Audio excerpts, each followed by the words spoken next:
I'm sitting outside enjoying a glass of shandy in the warm April sun. As I breathe in the morning air, my scar begins to itch. It's not a big scar, about 3 inches long, just above the waist on the left side of the back. When I start scratching it, it all suddenly comes back, reminding me where lies and deceit can lead. Susan and I have been married for 17 years, and we have been happy most of the time. She gave me 3 wonderful children, Alex, Maddie, and Jacob. Susan is 4 years older than me. She is attractive, not dazzlingly beautiful, but most men will definitely turn to her. She has a slim figure, great legs, and a personality that can warm up any room. One of the things that particularly attracted me to Susan was her love for children. Although I often joked to the contrary, I really wanted to be a father. When we got married, Susan was 25. Her biological clock was ticking. In those days, it was believed that if you had not starting a family by 30, then you should already consider adoption. After 18 months of trying, Susan was still unable to conceive, so we began consulting with specialists. At this time, all our friends had already started having children, and they were all younger than Susan. One of my friends, Gary Dawson, got his girlfriend pregnant, and they had to get married. All of Susan's tests came back normal. Then it was my turn, and here it was, a difficult test. Old Harry Anderson, who loves children so much, turned out to have very bad readings, and the likelihood that I would be able to have children was extremely small. I didn't know what to do. I couldn't give the woman I love what she wanted more than anything else. I would understand if she left me, but my Susan was not like that. She made a promise to be there through thick and thin, and she was going to keep it. Whether someone said something or just because we tried for so long, I'll never know. But my friends started joking about how we still didn't have kids. Gary Dawson was especially cruel. His wife Sarah was already expecting their second child. Every time I saw him, he started bragging. I just have to look at a woman and she's already pregnant. If you need any help, Harry, let me know. Your Susan is certainly not Sarah, but I wouldn't go through her to get to you, haha. I was often on the verge of punching him in that grinning face. We began to look at options for artificial insemination and adoption and decided to move forward in this direction. And then one day, a miracle happened. Susan called me at work to tell me she had just seen the doctor and she was definitely pregnant. Of course, we were delighted, and Susan glowed like an expectant mother. I worked overtime, and by the time Alex was born, we had already set up his nursery. What do they say about buses? You wait forever for him, and then 3 come at once. This happened with our children. 2 years later, we had Maddie, and a year later, we had Jacob. It turned out that old Harry Anderson wasn't so barren after all. We were as happy as we could be. After Jacob, we decided that 3 was enough. We never thought much about protection, but now Susan has decided to start taking the pills. We had our ups and downs, but we can safely say that there were more ups. This happiness could not last forever, and right after Alex turned 14, our world collapsed. One day, returning from school, he stepped off the sidewalk directly under the wheels of a large SUV. He was taken to the hospital, and we were told that he had several broken ribs, a severe blow to the head, and serious bruises in the kidney area. Things could have been much worse, and Susan and I supported each other through these troubling times. I was now working for myself, developing control systems and consulting in the telecommunications industry. I had a tight deadline, so we organized a shift at the hospital. Susan was on duty during the day so I could work from home, and I relieved her at 4 p.m. and stayed until midnight when she returned for night duty. Meanwhile, her mother looked after the younger children. After a few days, I realized that something was wrong. Susan only told me fragmentary details of what the doctors were saying, and I felt like she was hiding something from me. When I arrived for my shift, I asked her directly what was happening with our son. It turned out that after being hit by an SUV, both kidneys stopped functioning. Doctors tried to stimulate their work, but to no avail. Dialysis was an option, but it didn't work for everyone. The hospital put Alex on a waiting list for a kidney transplant. I didn't worry about it. Problem solved, he can have one of mine. Susan burst into tears and through her sobs said, Oh, Harry, I knew you would say this, but it's not that simple. I tried to reassure her, and then she explained that tests would first need to be done to determine if the tissue was suitable for grafting. She had already taken the test and was waiting for the result. Okay, I said, who should I contact to get tested? They'll check you first, she replied. The best chances of a match are with blood relatives on the maternal side. I've already taken the test. Maddie and Jacob are still too young. For the first time in 17 years, I felt like Susan was lying to me, and I didn't know why. Susan went home to get some rest, and I stayed sitting next to Alex.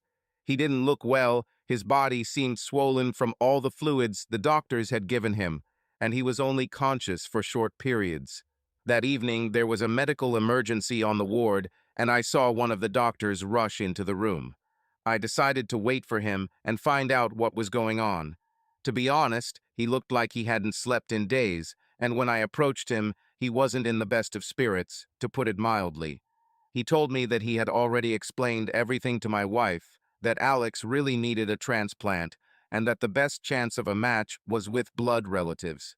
Your wife has already taken the test, and I asked her to call the boy's father so that he can also take the test. But it's me, doctor. I'm Alex's father.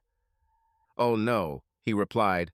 I mean, it's great that you think so, but we need his biological father from your wife's first marriage. I was so shocked that I just stood there and watched him leave. I tried to call Susan several times that night, but each time there was no answer. By the time she arrived for her shift, I had already decided not to raise this issue right away. I mentioned that I tried to call her, and she said that she was in the garden and then went to see her mother. Another lie I already called there. I went home, but couldn't sleep. The question kept popping up in my head. Why is she lying about some past marriage? The only explanation that came to mind was that Alex was not my son, and she knew it. The next day, I finished the project I was working on and sent the report to the client. I called them and told them I wouldn't be able to give the presentation for at least a week, but offered to show the results to the technicians so they could prepare questions for the meeting. This freed me up for the whole day. That afternoon, I returned to the hospital at 4 o'clock. Susan was devastated, and her test came back negative. Then I thought, only the boy's father remains. Was she the one who went to see him last night? I consoled her as best I could and told her to go home and rest. I knew deep down she had no intention of going home. I walked her to the hospital door and then ran to my car. In her condition, she would hardly have noticed me, even if I was driving right behind her. I was right. She didn't go home. Instead, she went to a new residential area on the outskirts of the city. She parked near one of the houses and just sat in the car. I stopped about 200 meters behind and watched. She didn't come out for more than an hour.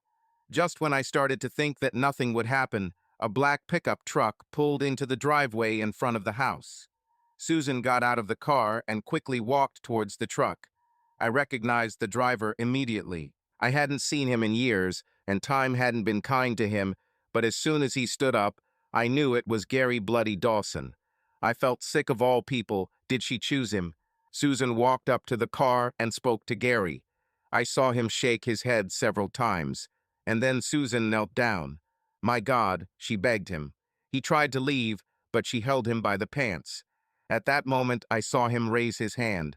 I took off from my car, racing at full speed, closing the distance between us. But he never hit Susan. Someone appeared at the side door and called out to him. Gary turned and walked away, leaving Susan kneeling in the driveway. Slowly, she stood up and walked to her car while I headed to mine. She sat in the car for another 10 minutes before starting the engine and driving away. I drove to pick her up to make sure she was heading home and then drove back to the hospital. I sat next to Alex, talking to him when he was conscious and thinking when he was asleep. One thing was clear, he was not getting better. When Susan returned to the hospital, she looked terrible, as if she had been crying all evening and all hope was lost. Even though I knew, I still couldn't stop myself from hugging her and telling her that everything would be okay. I stayed with her almost the whole night. We sat hugging each other and discussing possible options. I left the hospital around 3 o'clock in the morning and went home. That night, I realized that whatever I decided to do, I couldn't do it while Alex remained in the hospital. The next day, when the emotions had subsided a little, I began to think more clearly. I went up to the attic and started looking for old photographs. After some time, I found several photographs of our old company with whom we were friends in our youth. Of course, Gary was on some of them. I also found Alex's school photo and compared them. Same eyes, similar nose and eyebrows, he had Susan's lips, but his chin was sharper than both of us. To my unprofessional eye, this seemed obvious. I also found a photo of Susan, taken shortly before her first pregnancy, in which she was wearing a bikini, obviously a vacation shot. Looking at her, I felt a warm feeling in my chest. God, she was beautiful, not a model beauty, but with that look that makes you want to protect her from all the troubles of life. I took the photos downstairs and put them under the lid of my scanner for later use. Then I sat down at the table and called my brother Bob. He and his wife had a spare room, and I was hoping to move in there temporarily. I told him that Susan and I were going through a difficult time, and I wanted to give her some space as soon as Alex got out of the hospital. He seemed to believe it, said that he would talk to his wife, but was sure that she would agree. When I arrived at the hospital, both Alex and Susan looked much more alert. He had his first dialysis session, and everything went well. Susan looked at me and said, "We need to talk. Would you like to have coffee with me?"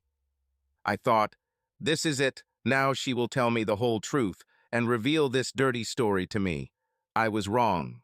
As we sat and drank coffee, she began to tell me about dialysis and how, when the patient gets used to the procedure and can do it himself, he can have the equipment installed at home. But for this, you need a separate room. She asked if I was ready to give up my office. I was disappointed she continued to support the lie. "Yes, no problem," I said, knowing that by then I would no longer be there. That evening went well. Alex felt much better. He was still in bandages from his broken ribs, and it still hurt to laugh, but he was starting to look more like the son I knew again. He fell asleep by 10 p.m., and I took out my laptop and made a to-do list. Open a personal bank account, buy a new phone, talk to a lawyer, pack your things, kill Gary. Susan stayed late that night and didn't arrive until 1 o'clock in the morning. She looked better than she had in the entire past week and seemed to have finally gotten some sleep. I went home and got real sleep for the first time in 3 days. I was woken up by a call at 10:30 in the morning. It was my brother. Yes, they would be happy to accommodate me, and could they do anything to help Susan and I improve our relationship? I thanked him and asked if I could start moving my things around 5 p.m. He agreed, and I let him get back to work. By the end of the day, I had already opened a personal account and transferred a third of the money from our joint accounts to it. I bought a new phone and started transferring contacts to it. I also made an appointment with a lawyer the next day. When I arrived at my brother's and started unloading my things, he was a little surprised. "Wait, Harry, that's too much stuff for several days. You're going back, aren't you?" "I don't know, Bob. I just don't know, but I'll have to work from here for a while if that's okay." He said it was no problem, and I went to the hospital. When I got there, both Susan and Alex were in good spirits and didn't even complain that I was late. Alex was feeling much better, and Susan decided to spend the night at home in our shared bed. Harry, when he falls asleep, comes home. "You look terribly tired." I returned home around 11 and, using her own excuse, went straight to bed. I was sleeping. I was awakened by the smell of bacon and the news that breakfast was on the table. When I arrived at the table, Susan was like old times, bright, cheerful, full of energy.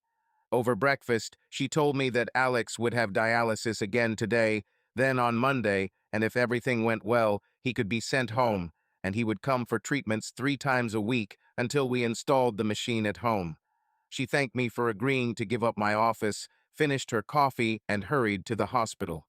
I pulled out my laptop and looked at my to-do list again.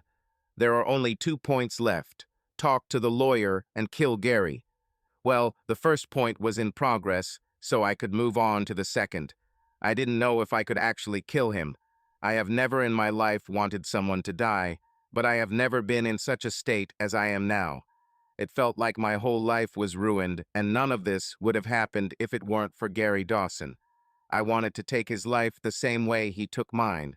I had no experience killing people, but from the movies, the first step was to study their daily movements. With that thought in mind, I drove to Gary's house. When I pulled up to the house, his pickup truck was in the driveway. All my calmness instantly evaporated. This bastard got my wife pregnant and then turned his back on my son at the most important moment. He deserved what was coming, and the best time to do it was now. I got out of the car and headed to the front door. I rang the bell, and the door opened almost immediately. What I saw unsettled me. Standing in front of me was a woman about 5 feet 8 inches tall, graceful, brunette with blue eyes. She wore tight light blue jeans and a plaid cotton shirt that was tied around her stomach, leaving part of her waist visible. "How can I help?" she asked. My anger returned, and I demanded to see Gary. "Unfortunately, you can't. He's not at home." Then she looked at me intently and added, "Wait a minute, you're Harry, right? Harry Anderson? God, it's been so long, Harry, come in." "Sorry, I didn't recognize you." "Who are you?" I asked. "Sarah, Harry, Gary's wife." "Sarah, sorry, I didn't recognize you." All so grown up, she interrupted me, spinning in place with her hands raised. "Well, tell me, how do you like it?" "I really like it," I admitted honestly. "Fine. Sit down. I'll make some coffee." I sat down on the sofa, feeling that all my passion had disappeared. "I came here to kill Gary, not to hurt this miracle." She returned with a tray containing coffee, cream, sugar, and cookies. She sat down opposite me on the sofa, tucked one leg under her, and without looking away, poured coffee. "Harry, did Gary do something bad to you?" she asked. "Why do you think so?" When I opened the door, I saw a man in front of me who had real hatred in his eyes. "That's why I didn't recognize you right away. The Harry Anderson I knew was a kind and gentle man who never hated anyone. Why did you come here, Harry?" "I came to kill him," I said completely calmly. "Wow, you must hate him even more than I do. What did he do to you, Harry?" I saw a chance to avoid answering and asked, "Why do you hate him? Is he hitting you?" "I used to hit you, Harry, but not anymore. Not since my father saw this and sent someone to talk to Gary. Since then, he hasn't even laid a finger on me." It sounds like it was a serious conversation. "Oh yes, now he's the one who's afraid." She returned to the question again. "What did he do to you, Harry?" Her eyes were not the eyes of an inquisitor. They were warm, tender, and compassionate. I couldn't stand it and burst into tears, telling her the whole story. When I finished, she came closer and pulled my head to her chest, hugging me. When I got to the part where Susan was literally begging Gary to take the fabric compatibility test, she interrupted me. "Was it Susan? I wouldn't recognize her. I thought it was one of his girlfriends."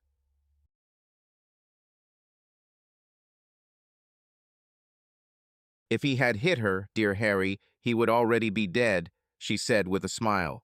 "Like I said, it's not me who's afraid of him now." I sobbed, and she held me tightly on her chest. It was only when I began to calm down that I realized how nice it felt to be in her arms.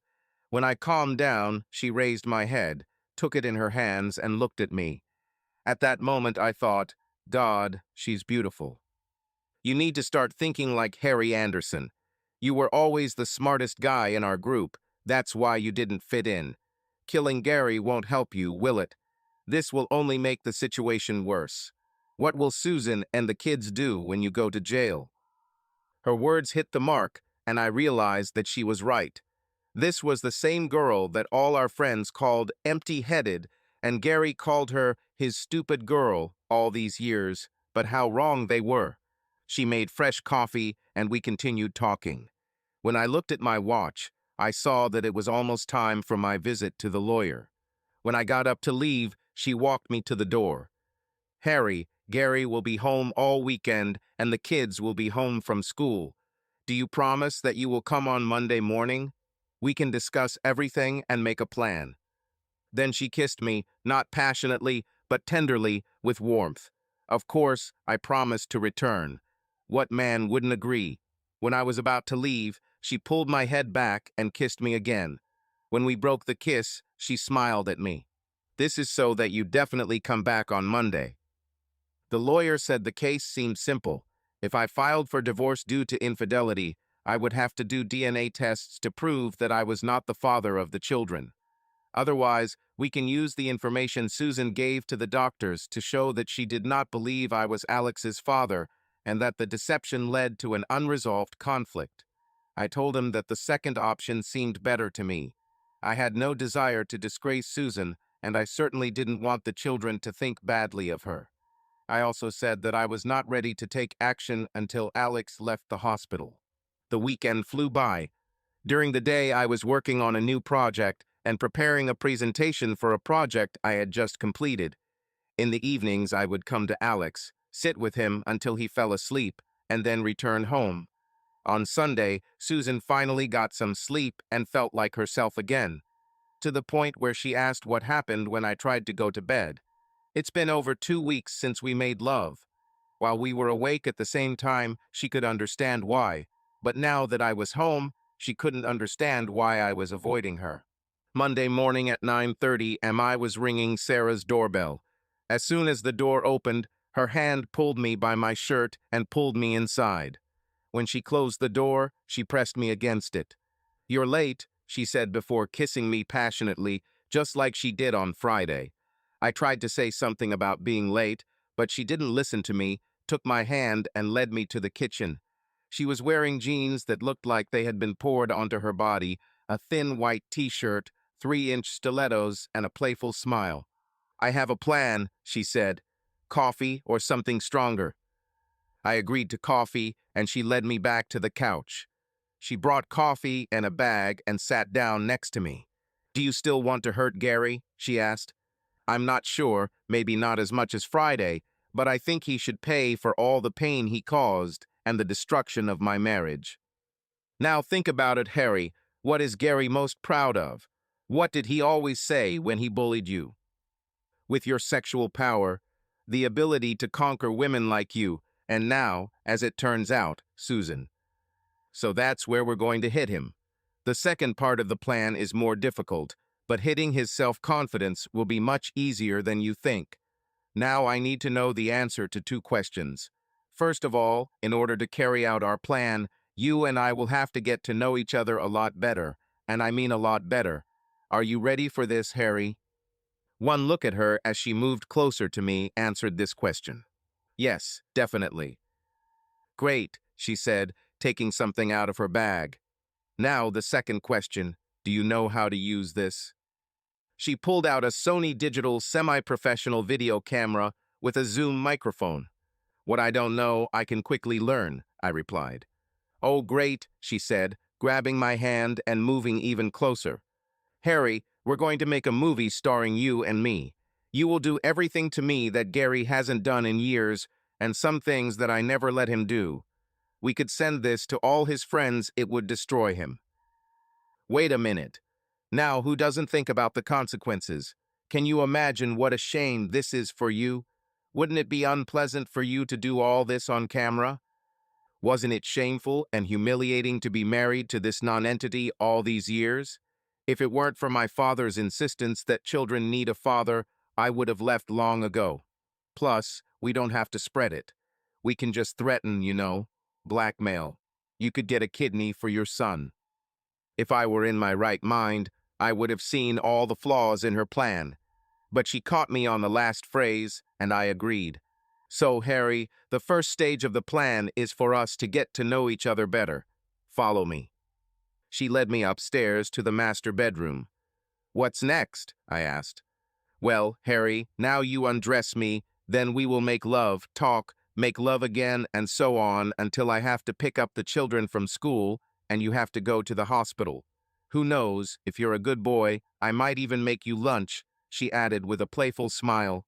I didn't need any more encouragement. Susan had already broken our marriage vows. I thought I was free. She looked at me with love in her eyes and said, "Thank you, Harry." For what? For helping me understand why it's called making love. With Gary and other lovers, sex was something one person did to another to satisfy their needs, and now it was like an act of love. I've never felt anything like this. Will it always be like this, Harry? I don't know, I replied. I'll try. Yes, she laughed. I believe it. Now I'll tell you everything about myself, and then you'll tell me everything about yourself. She said she had a privileged childhood, with her father owning several local companies, including the trucking firm where Gary worked. She thought she must have been a spoiled child. Her father, although generous with his money, was not generous with his time and expected his children to do as they were told without question. She chose Gary as her boyfriend only because she knew her father would be against it. Unfortunately, Gary turned out to be exactly the nonentity her father thought he was. He brought her to a party and got her drunk. She didn't even remember how it happened. She was about to break up with Gary when she discovered she was pregnant. In those days, it was taken much more seriously than it is now. Her father insisted that she marry Gary. "You made this bed yourself, now you have to lie in it," he told her. Gary wasn't happy, so her father made him an offer he couldn't refuse. Gary was promised job security and would never have to pay a penny to support Sarah and their child. All he had to do was be a good husband. Gary, of course, didn't know how to be a good husband, and even when she was in the hospital giving birth to their child, he went to clubs with friends and met girls. I knew this for sure because at that time I was still communicating with the same company. 3 months after the baby was born, she was pregnant again. It wasn't an easy pregnancy, but Gary didn't care and demanded that she satisfy his sexual needs, no matter how she felt. She felt not like his wife, but like his personal toy. Having said this, she looked at me. "Sorry, Harry." "For what?" "I think I remember that you don't like it when women express themselves that way, but I couldn't find a better way to say it." I was amazed that she remembered it after all these years. "You're right," I said, "but keep going." She said that after the birth of her daughter, she learned that Gary visited women of easy virtue during her pregnancy. That's when she decided to fight back. Those years were the height of the hype around illnesses, and she would never let Gary pass something like that on to her. She refused to have sex without protection. This led to physical violence. One day, after one of their fights, she went home to her mother. Her father saw her and simply asked, "Did he do it?" Her silence was quite eloquent. She quickly realized that all she had to do was mention that she had spoken to her father to make Gary turn pale and start sweating.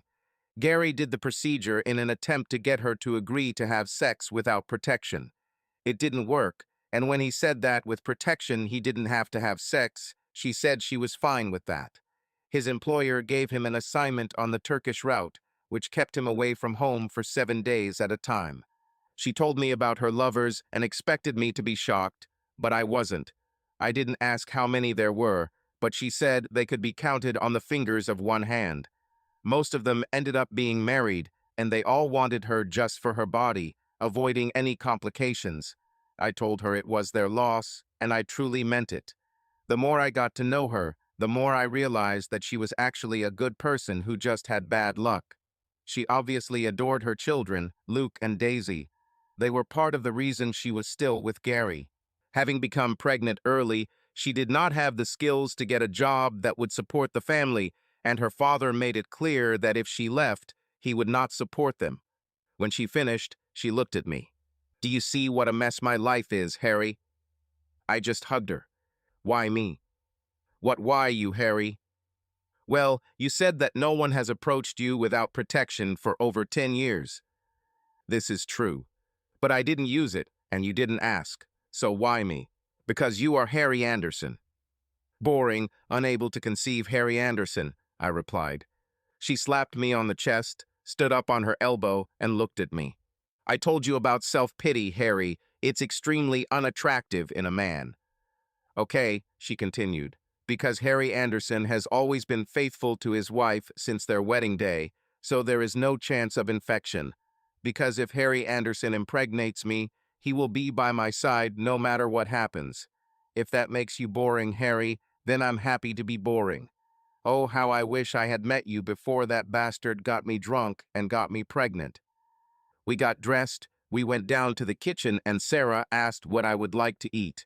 Knowing her privileged upbringing, I returned to my worker peasant roots and asked for a bacon sandwich. While we ate, I told her my story about a guy who grew up on the outskirts of the city, the son of a farm worker and a cleaner. My studies are in a regular school. I told how I had to work to buy records, photographic film, and so on. I delivered newspapers, stocked supermarket shelves, anything that could bring in money. My love for science and mathematics made me strange in the eyes of my peers. I told her how I had transferred to a technical college to study engineering, and the other kids laughed and said that I needed to get a real job in construction or as a delivery driver to make real money.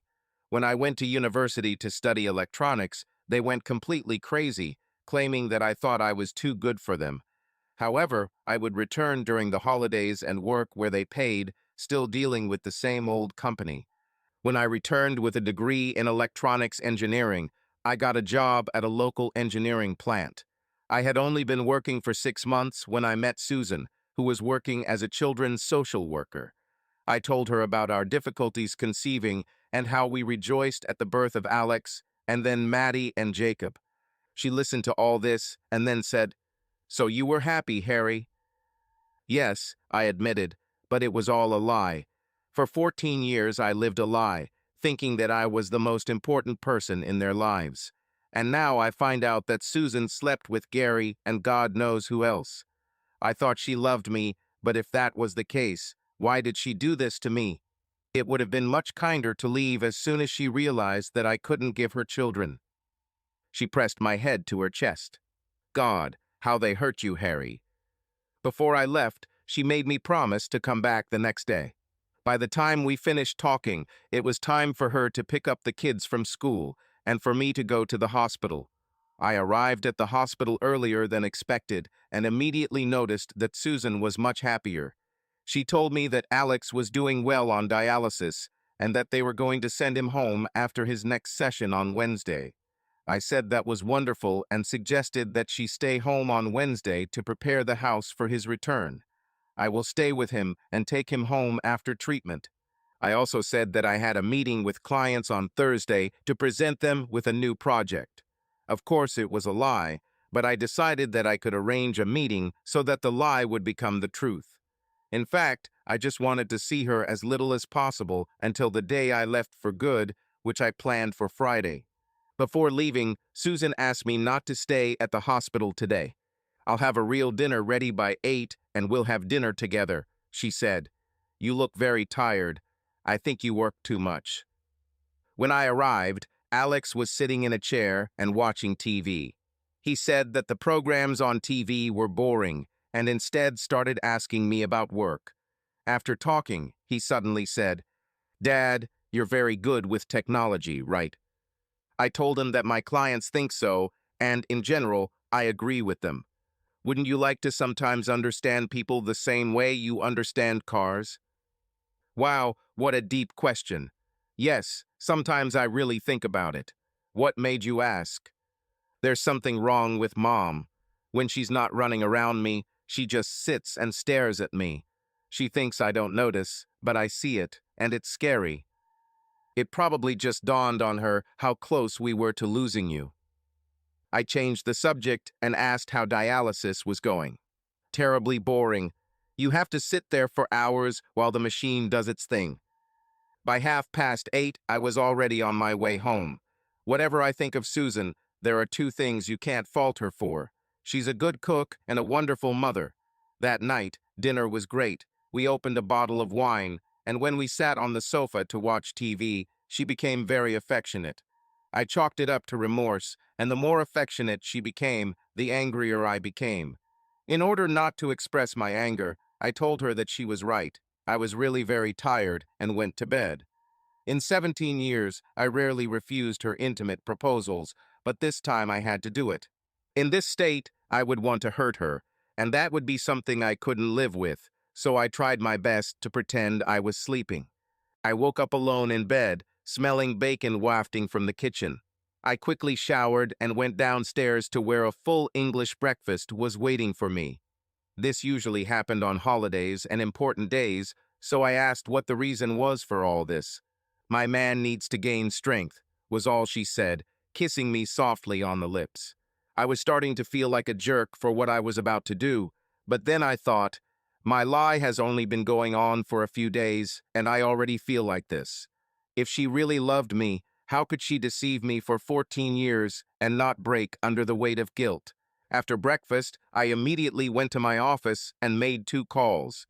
The first was to organize a presentation of my latest project. The second was to a telecommunications company to set up all incoming calls from my work number to be forwarded to the new mobile phone I bought. I thought that this would allow me to work normally, despite the upcoming breakup. Susan hadn't left for the hospital yet and looked really disappointed when I said I needed to meet with a potential client. "Can't you just take a vacation? I'm going to the hospital later and was hoping we could spend time together." "That's the problem with your own work," I told her. "You have to plan ahead for these things." I kissed her on the cheek and said I'll see her later at the hospital. Sarah was ready and waiting for me when I arrived. She took my hand and quickly led me upstairs, heading back to her bedroom. "Oh, Harry, you are simply priceless. Susan doesn't understand who she's missing." "He'll understand soon," I said. "We just lay there for a while. I couldn't imagine a better place on earth that I would rather be." Finally, I asked her, "Well, what are we going to do today? Yesterday, we told our life stories, so this is no longer an option." She sat up to look at me. "No, Harry, we're going to watch some adult videos today." Before I could say anything, she added, "Well, if we're going to make a movie, we need to study the competition." I couldn't help but laugh. "Well, I can't help but agree with your logic." She stood up to put the disc into the player. I stood up and quickly put on my shirt, pants, and shoes. "Harry," she said sternly, "aren't you running away from me?" "No, I just have to get something from the car." When I returned with a notepad and pencil, she burst into laughter. "What's so funny?" "You, Harry, are absolutely unique. Your lover just said that you will lie in bed and watch adult videos together, and you go out to get a pencil and paper. Are you going to take notes?" That kind of hysterical laughter is contagious, and I realized how funny it was. When she calmed down, I said, "Yeah, actually, I'm going to take notes."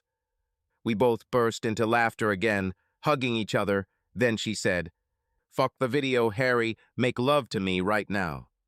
I did as she asked. When we recovered, she looked at me with her beautiful blue eyes. "Harry Anderson, you are so good to me. I can't remember the last time I felt like this." We lay watching the video, and she giggled quietly every time I took notes. On every stage I asked, "Have you ever tried this?" And she answered. If she said no, I asked, "Do you want to try?" If she said yes, I asked, "Do you like it?" By the end, I had a list of her preferences and what she would like to try. I showed her my notes. She laughed again when she saw the list with comments about shots, angles, and positions. "I'm lying in bed with you and watching a video, and instead of getting aroused, you analyze it." "Well, you want me to do it right, don't you?" I said. I told her my plan about bringing Alex home and giving Susan one happy day with him before I left. I knew my leaving would be a shock to her, but I couldn't handle the lie anymore. I didn't know if her cheating was still going on, and I think I was too scared to find out. Sarah listened and then began counting down the days, at which point she noted that since the kids would be home all weekend and Gary wouldn't leave until Tuesday morning, we wouldn't see each other for a week. "7 days is too long, Harry," she said. Up until this point, we hadn't even exchanged phone numbers. We did this before I left, with a promise to keep in touch. When I arrived at the hospital, my phone beeped with a new message. This was from Sarah. "7 days is too long. I'll think of something. See you soon." I smiled to myself and thought, yeah, I'm sure she'll come up with something. I was still smiling when I met Susan. That's what I like to see, my man with a smile on his face. She wrapped her arms around my neck and leaned up to kiss me softly on the lips. She was in a great mood and told me that everything was fine and that we could take Alex home after dialysis the next day. She asked me not to be late for dinner by 8, kissed me again, and left. It was great to see how good Alex looked, and we chatted happily. He was still worried about his mother, and it made me feel selfish because I was going to make things worse. However, I could not forget what I had learned, and my relationship with Susan would never be the same. I still believed that breaking up would be better for everyone in the end. That evening went well. I said I needed to work and went to bed late. The next day, I took Alex to the hospital and left Susan at home to prepare the house and get Maddie and Jacob from her mother. By mid-afternoon, Alex was released, and I took him home, where he was greeted with thunderous applause. He was the center of attention, which was fine with me because I had a presentation the next day and needed to prepare. The presentation went well, and I could expect to be paid for the project. This took me all day, and in the evening I worked again until late at night. Friday was day X. I took Alex to dialysis by 10:30 a.m. and gave him my old phone, telling him it would help him fight boredom during long procedures. We got home mid-afternoon and Susan was thinking about what to make for dinner. "What would you like for dinner, Harry?" she asked. "I'm not staying for dinner tonight, Susan. I'm leaving," I said. She stood with a puzzled expression on her face. "What do you mean? Where are you going?" she asked, still not understanding. "I'm leaving you, Susan. You will find a short explanation on my desk in my office, along with my house keys. I've already taken the things I need, and I hope you'll let me come back for the rest when I find a place to stay. I suggest taking turns taking Alex to dialysis. If it's convenient for you, I'd like to take the kids for a weekend in 1 week." "I'll contact you," I said and headed for the door. Several seconds passed before my words reached her. She ran into the office to find the note. It looked more like a pictogram than a note. I made it using the same photographs that I found in the attic. It said, "Susan plus Gary = Alex," and underneath it the words, "When were you going to tell me?" I heard her scream as I walked out the door. As I pulled out of the driveway, she ran out of the house, caught up with the car, and, with a tear-stained face, screamed out the window. "Harry, don't do this. We need to talk." When I got onto the road, I rolled down the window and said, "Susan, the time to talk was 14 years ago. Don't you think you're late?" I left. I didn't realize then how quickly people start to take sides when a relationship breaks down. Everyone I knew loved Susan, including my own family. When I arrived at my brother's, his wife Wendy greeted me with accusations that I had not been completely honest with Bob, and said that my mother had called to find out if they had me. Wendy answered her truthfully that I was not there at that time. "We won't lie for you, Harry.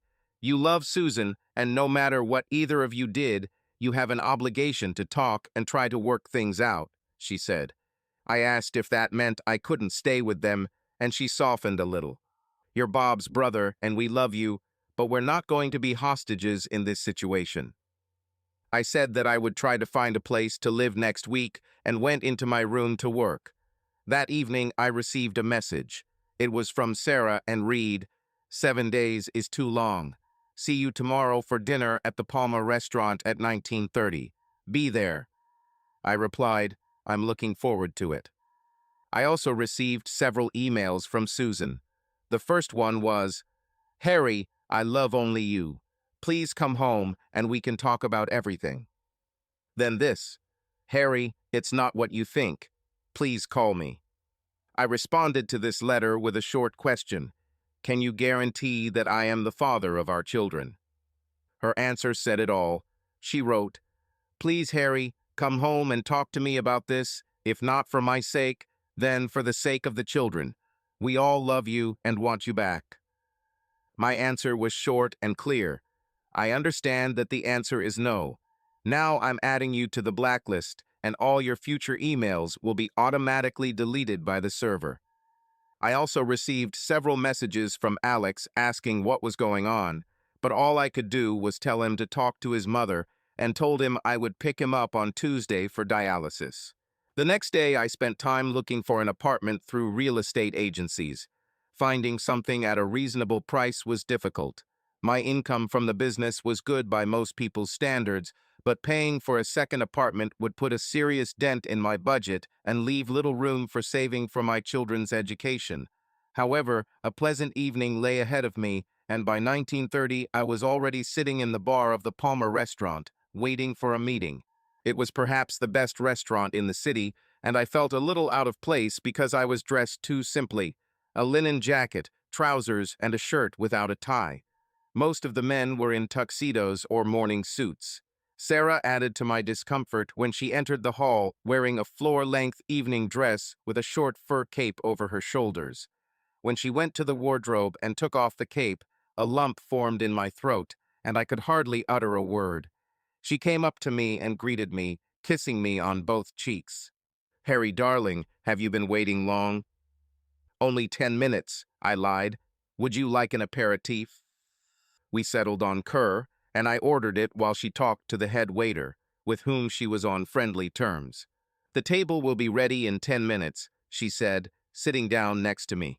She said that her mother stayed at her home, caring for the children, although they were too old to be called nannies. "So, Harry, was it really that bad?"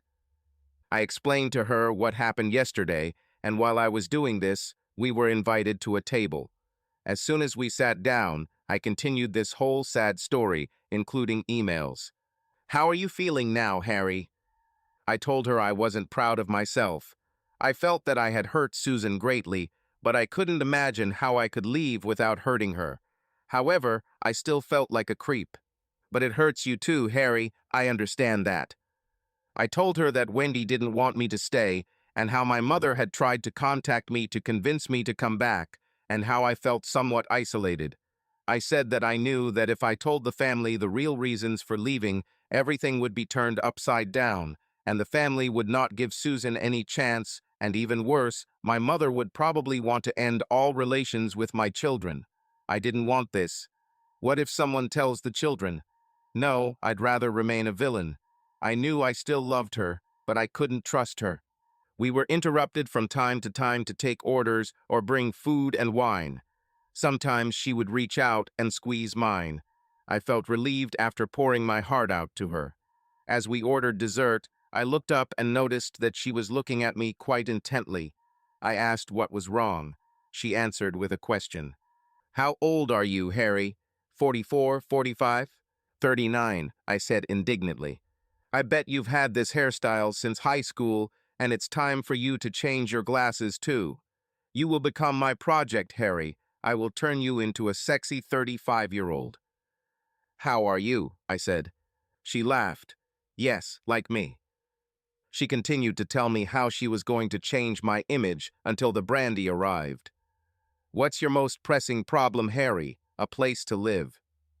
"Yes, this is my most pressing problem. And it has to be inexpensive, a place where you can work and where you can bring your kids, right?" "Yes," I agreed. When she took out the phone, the waiter came up and said that she couldn't use the phone in the restaurant, she would have to go to the bar. She left for a while, then returned with a smile.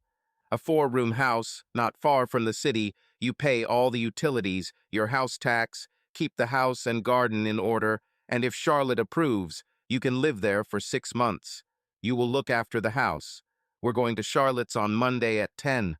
Oh, I almost forgot to mention, Gary is leaving for Turkey a day early, so we can meet on Monday." I called the waiter and asked for the bill. He said that everything has already been paid. Sarah giggled. Daddy's generosity, but he doesn't know about it.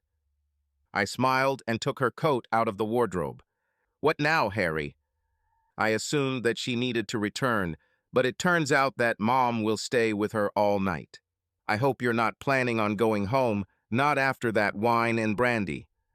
No, I was ready for this. I booked a room at the Travelodge around the corner. "Do you have a number, Harry? Then what are we waiting for?" In my hotel room, she called a taxi around 1:30 am and left me to recover. In the morning, I returned to Bob's house. I told Wendy I would be leaving soon, and she was clearly embarrassed, but I understood. In the spare room, it was time to get some work done, so I pulled out my laptop and started. Concentrating on work was difficult with everything going on in my head. Soon I received a letter from Alex. "On dialysis board, I want to talk to you, Dad." I replied, "Is Mom there?" He quickly replied, "No, she's with Maddie and Jacob, you know." I closed my laptop and went to the hospital. As soon as I got there, I realized that I had been fooling myself into thinking I could get through it with as little pain as possible.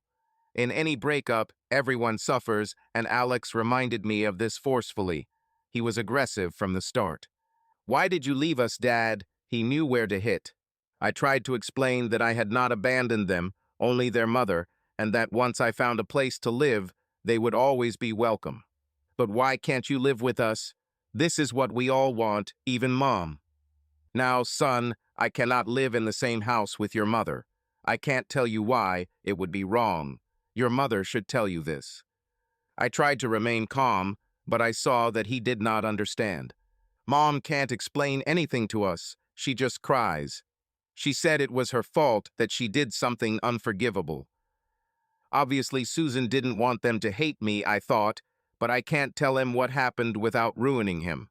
What a damn mess. Alex started putting pressure on me again. "What did Mom do that was so unforgivable? You always told us that everyone deserves a second chance. Doesn't this concern Mom?"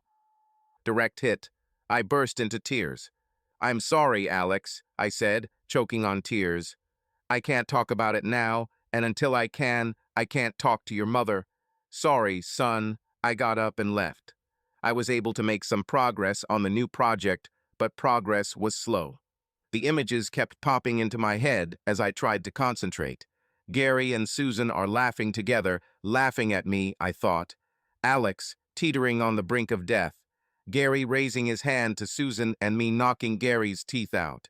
I don't remember when I fell asleep, but I woke up the next day, fully clothed, just lying on top of the bed.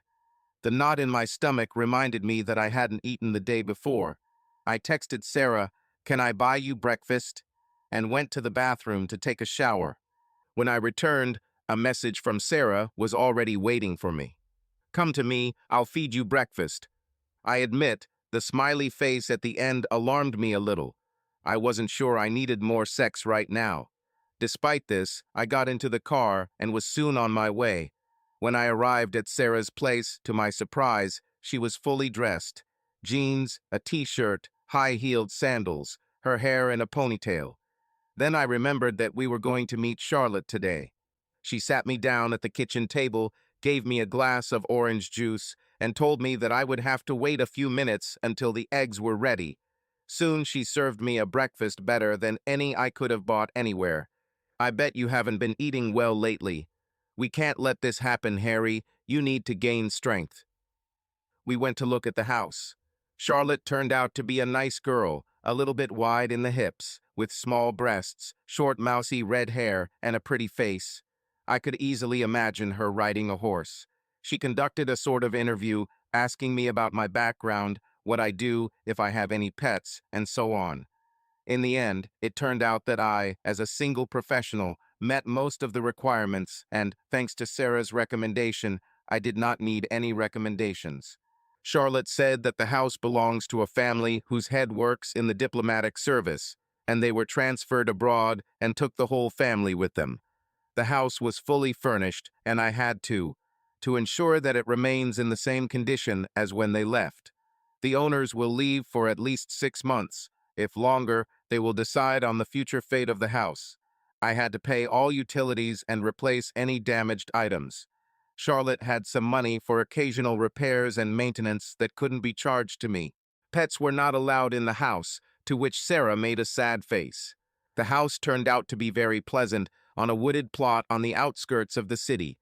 4 bedrooms, 2 of which are en suite, and a double garage. In the garage, there were a Jeep Cherokee and a Porsche Boxster, which I was strictly forbidden to touch. After that, Charlotte handed me the keys, hugged Sarah, and kissed her on both cheeks, as is customary, and left. "Do you like it?" asked Sarah. This is like luxury living for me. How do you even know these people?" Oh, I don't know the owners, but Charlotte is an old school friend of mine, and she's been tasked with finding someone to look after the house. Just because my dad forced me to marry a truck driver doesn't mean I have to live in his world. You would fit perfectly into my world, Harry. It would be good for your business. After I dropped Sarah home, I went back to Bob's house to start packing for the move. While I was loading the car, Wendy returned from dropping the kids off at school and looked at me a little confused. Harry, there was really no need to rush so much. I didn't want to kick you out. I know, Wendy. I just didn't think about how this would affect those around me. I don't want you to have to lie because of me, because lying is what got me into this situation. What happened, Harry? She asked, as I expected. Better ask Susan about it. I don't want to say anything that she doesn't want you to know. This became my standard answer. You seem to still love her, Harry. Is it really impossible to return everything to normal? Of course I still love her. This is what complicates everything. If I hated her, it would be easy. I could tell everyone what I wanted and not worry if it hurt her. And everything that hurts her hurts me too. If our marriage was a car, I could fix it. Remove the faulty part and replace it with a new one. But that doesn't happen in relationships. Change even one little thing and everything collapses. Where are you going? She asked. It's better for you not to know, so if Mom or Susan calls, you won't have to lie. It's somewhere nearby, so we'll see each other anyway. Thanks for having me, Wendy. No offense, Harry, she said, brushing a tear from her cheek. No offense, Wendy, I replied and hugged her before getting in the car and driving away. The new house had a small office with a telephone and internet connection. By the end of that evening, I had everything sorted out and ready to start working again. It was only when I began to think about going to bed that I realized that I was hungry and that I had not eaten since breakfast. Of course, there was nothing in the cupboards, so I had to put it off until tomorrow. The next day at 10 in the morning, I arrived at my own house to pick up Alex for dialysis. I rang the doorbell and Susan answered it. She looked worse than I felt. Her eyes were bloodshot. There was no trace of makeup. She was wearing sweatpants and a sweatshirt. I was terribly afraid of this meeting, but Susan held on. She greeted me with a smile. Harry, you don't need to knock on your own door. Take the keys back, she asked and sent Alex to get my keys. When she handed them to me, I thanked her. Okay, I'll take them for a while. I found a place to stay and will need to go back for some things.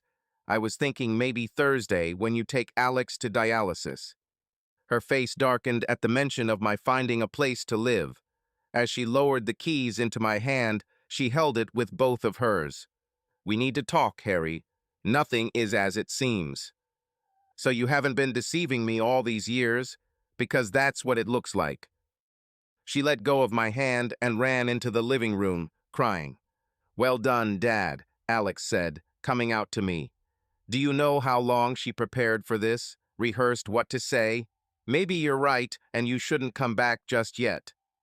I drove him to the hospital in silence, stayed with him in the dialysis room, and watched as they connected the equipment. As the machine began to cleanse his blood, he looked at me. Dad, if I ask you a direct question, will you answer honestly? If there is an honest answer, then yes, I will, I said. Does everything that happens between you and Mom have something to do with my accident? Because before him you seemed so happy, and everything went wrong when I was in the hospital. The straight answer is no. The only connection is that while you were in the hospital, I learned things I didn't know before, but it would still come out sooner or later. Neither you nor other children are to blame for this. We, the so-called adults, ruined everything. He said I could leave, and I left, promising to be back by 2:30 p.m. to pick him up. I needed to buy food and see Sarah. At 2:30 p.m., I picked up Alex and took him home. I said I wouldn't come in this time. Before he got out of the car, he put his hand on my shoulder. Dad, when you come to pick up your things, don't leave the keys. Why? Your mother probably doesn't want me to be able to come and go as I please. Because as long as you have the keys, Mom can trust that you will come back, he said. You'll come back one day, right? When did he become so smart? I watched him until the door closed behind him. I returned to my house, determined to get to work. The feeling of hunger reminded me that I hadn't eaten all day again, but somehow that didn't seem to matter. When I realized that I was hungry, I was already too lazy to cook. Sarah and I's relationship extended beyond the bedroom, and she became a frequent visitor to my home. If it weren't for her and the children who came to see me every weekend, I probably would have lost weight completely. I couldn't sleep more than 4 hours a night, so I worked into the early morning hours. At first, this didn't bother me as it kept me ahead of all projects, but over time, the weight loss became noticeable. Sarah noticed this first because she saw me more often than others and began asking questions about my diet and sleep. I wasn't worried because I could afford to lose some weight, but Sarah saw a deeper problem. She signed me up for the same gym that she went to herself and took care of my physical condition. I've never liked going to the gym, but it was much more enjoyable with a partner, especially because it gave me the opportunity to see Sarah in gym shorts. We bought a couple of bikes and often went out into the local forests and parks to ride the trails. Gradually, my appetite returned, and I became so tired that I only woke up with an alarm clock in the morning. I am leaner and fitter than I was before. Sarah was delighted and wanted to start rebooting my image, but I reminded her that we had not finished the film yet. We couldn't allow one of the main characters to change his appearance in the middle of filming. We still had to film the sex scenes. It was during one of these sessions that I finally lost all enthusiasm for the film.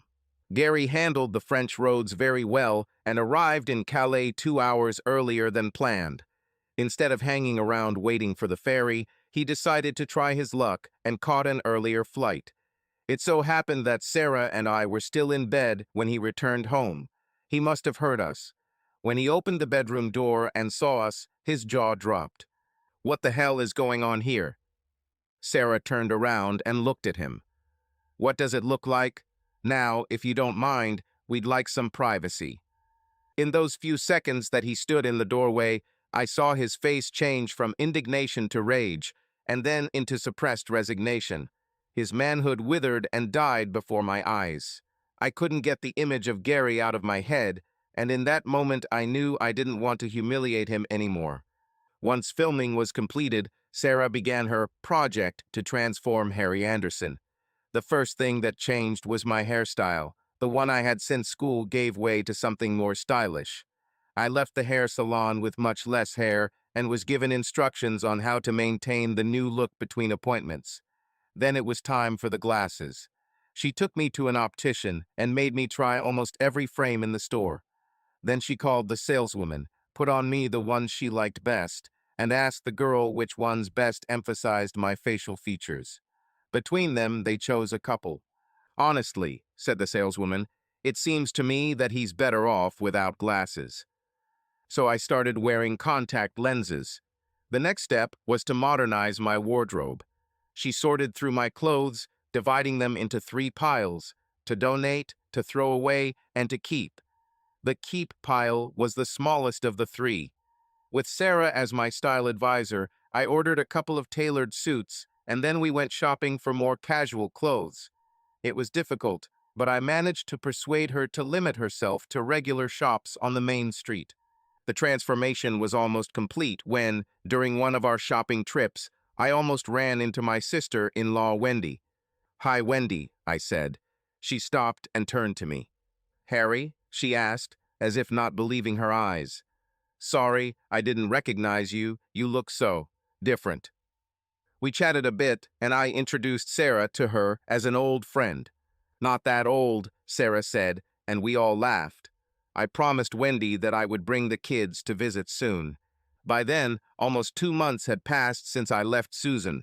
I saw the kids every weekend, but Susan and I still didn't discuss our relationship because we only dated in front of the kids and neither of us wanted to talk about it in front of them. And then I made another big mistake. The children really liked the house in which I now lived. They liked the large garden. They liked that the house was close to parks and forests.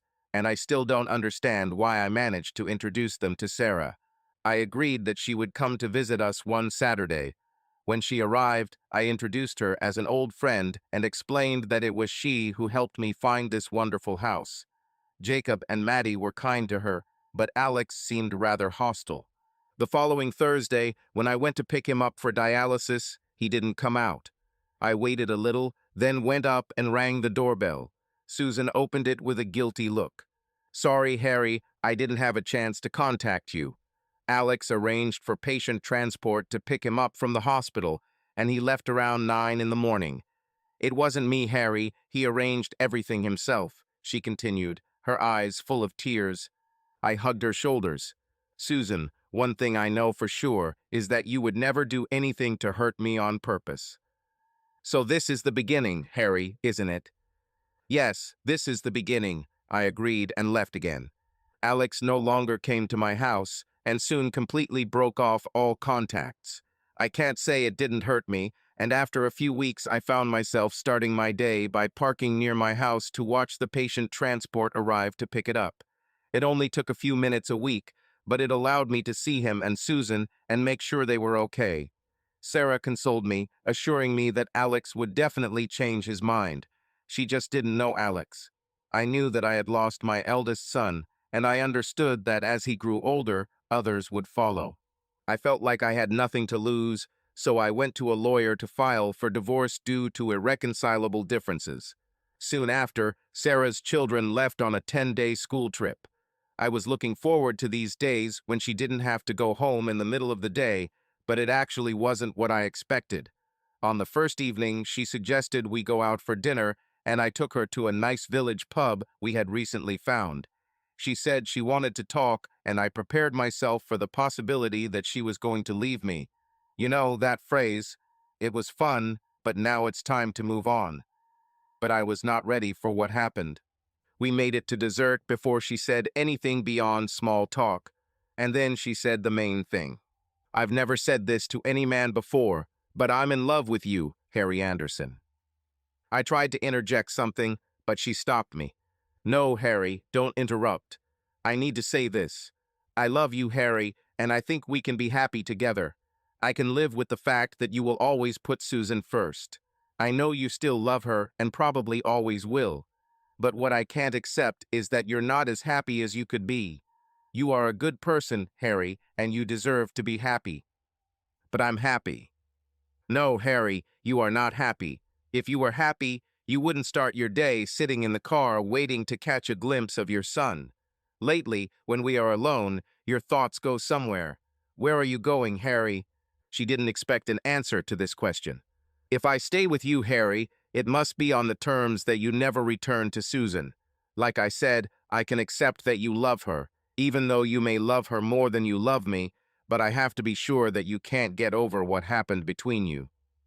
"Well, I already filed for divorce. Is this not enough?" "No, Harry, that's not enough. You never talked to her about it. We both know that Susan isn't the type to jump into Gary's bed for a quick fling, and the idea that she had an affair with him for 4 years is absurd. You said to yourself that you don't know how often or if this is still going on. The only way to find out is to talk to her." I was overwhelmed. There was so much to process. We drove home almost in silence. I was hoping she would stay the night, but Sarah said I needed to think seriously about it. One thing I knew for sure: when women are right, they are right. I've been a stubborn fool, and it's time to make things right.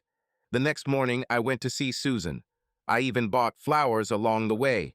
I didn't think too much. I just walked up to the door and rang the bell. Nobody answered. I walked around the house, hoping that she was in the garden, but there was no one there either. Returning to the exit, I noticed that her car was not there.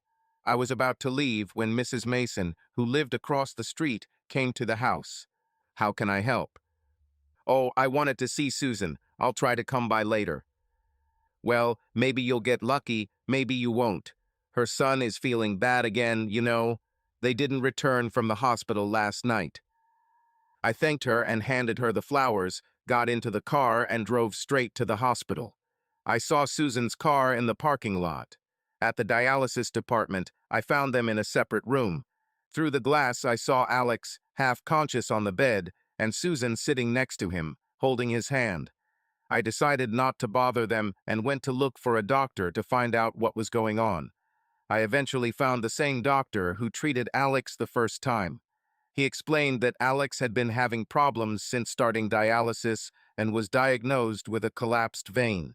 This in itself was not critical, but excluded further dialysis. He added that Alex is now on the priority list for a kidney transplant, and it is a matter of time until a suitable organ is found. Time during which my son will weaken and possibly die. Come on, Mr. Anderson, it's too early to think about such things. Take one of my kidneys. I have a spare one. Give it to Alex. Mr. Anderson, in order to use a living donor, we need a near-perfect tissue match to reduce the risk of rejection. If we transplant your kidney into Alex and he rejects it, we gain nothing and put you at great risk. The probability that there will be a suitable match for a relative is extremely small. You have a better chance of winning the lottery. That's why we didn't test you last time. He was about to leave when I grabbed him by the collar of his robe. It's my son dying there. Do this damn test for me, I shouted. I suddenly realized what I had done, let him go, and stepped back. Mr. Anderson, I understand that you are desperate. That's why I won't call security, but you have to understand that this won't help anyone. He began to turn around. This time I didn't grab him or scream. I just said, Doc, do you have kids? Yes, son and daughter.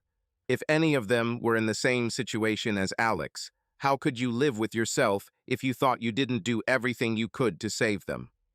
He called the nurse. Nurse, take Mr. Anderson for a tissue test. The papers should already be waiting for you there. Tell them this is a priority. Make sure all contact details are recorded correctly. Then he added, don't forget, Mr. Anderson, the probability is the same as winning the lottery. I returned home around 2 o'clock in the afternoon and found Sarah waiting for me. She kissed me and we entered the house. You look bad, Harry. What's happened? Have you spoken to Susan? I told her about my morning and she hugged me. I apologized for not talking to Susan, saying that I thought she had enough on her plate as it was. Sarah agreed and got up to make us lunch. I had no appetite, but I sat down at the table just to enjoy her company. We were talking over dinner, and she asked me what I remembered about our conversation in the pub the night before. I remember you said you loved me. Moreover, you said that you are in love with me. It took me a long time to understand this. You see, this has never happened to me. Imagine Harry, a 35-year-old woman who has never fallen in love. I never said I love you, right? It was wrong of me because I really love you. The problem is that you were right. I also love Susan, but being husband and wife requires more than just love. It also requires trust, and I'm not sure I'll ever be able to trust Susan again. As soon as Alex is out of danger, I'll talk to her. That day, we took our bikes and rode into the forest and spent several hours exploring the paths. When we got home, we made love, and then I cooked us dinner. I was about to pour us a second glass of wine, but stopped.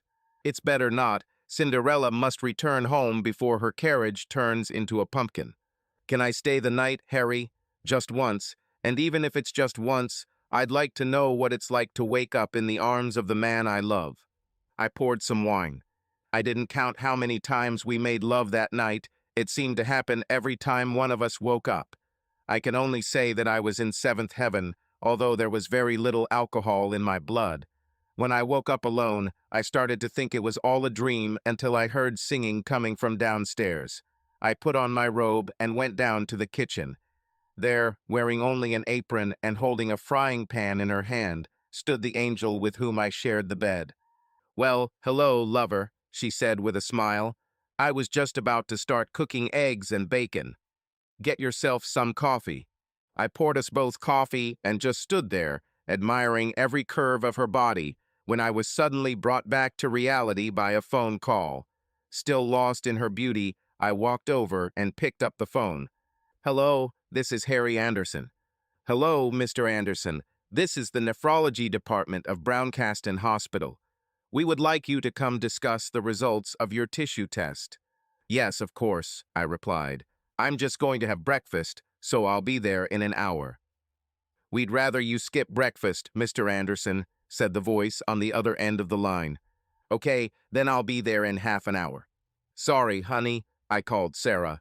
"The hospital wants me to be on an empty stomach." "Then you should go," she said, "and Harry, I'll be here when you wake up." Sarah kept her word and stayed with me until late at night. The nurses seemed to be paying more attention to me than I should have. I got the impression that they thought living donors were something special. The day after the surgery, she brought my laptop as I asked.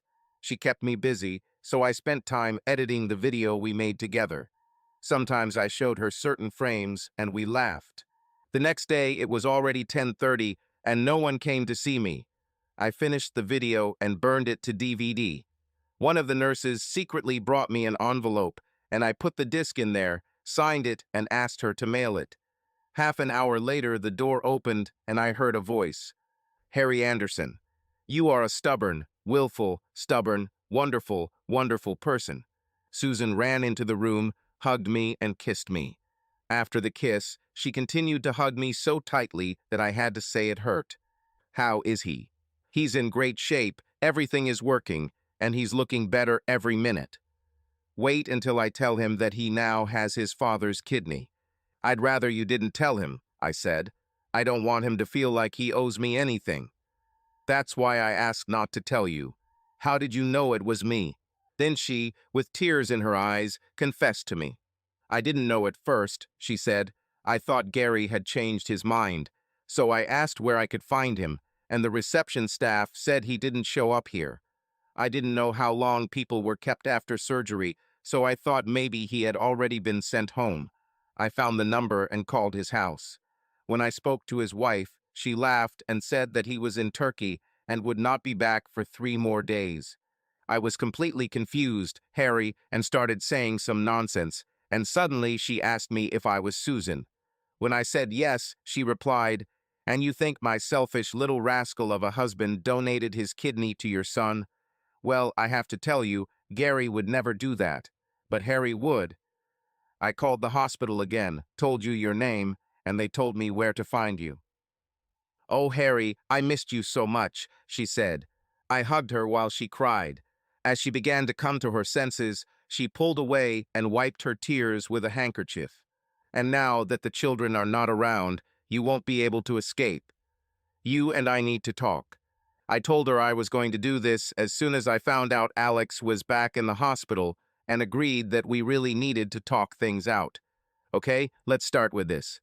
She took an envelope from her bag, took out a letter, and read it aloud.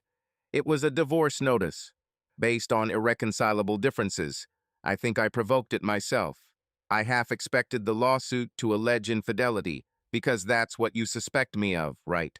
Well, I guess so. But you have to understand that I would never do this to you. Harry, I am a stupid woman who cheated and lied to you. My last lie almost cost us our son, but I never cheated on you. You are the only man who has ever been in my bed, and the only one I wanted there. So, our 3 children are the fruits of the Immaculate Conception. Why didn't the angel Gabriel come to tell me about this?" She started crying again. Through her tears, she began to get angry and shout. "Do you want to know who made me children?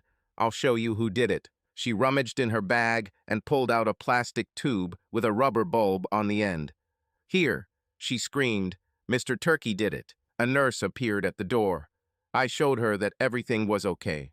I apologized and said that I would try not to interrupt while Susan told her story. "Why don't you start from the beginning?" "Okay, Harry, I'm sorry I lost my temper. Like you said, I'll start from the beginning. Do you remember how it was?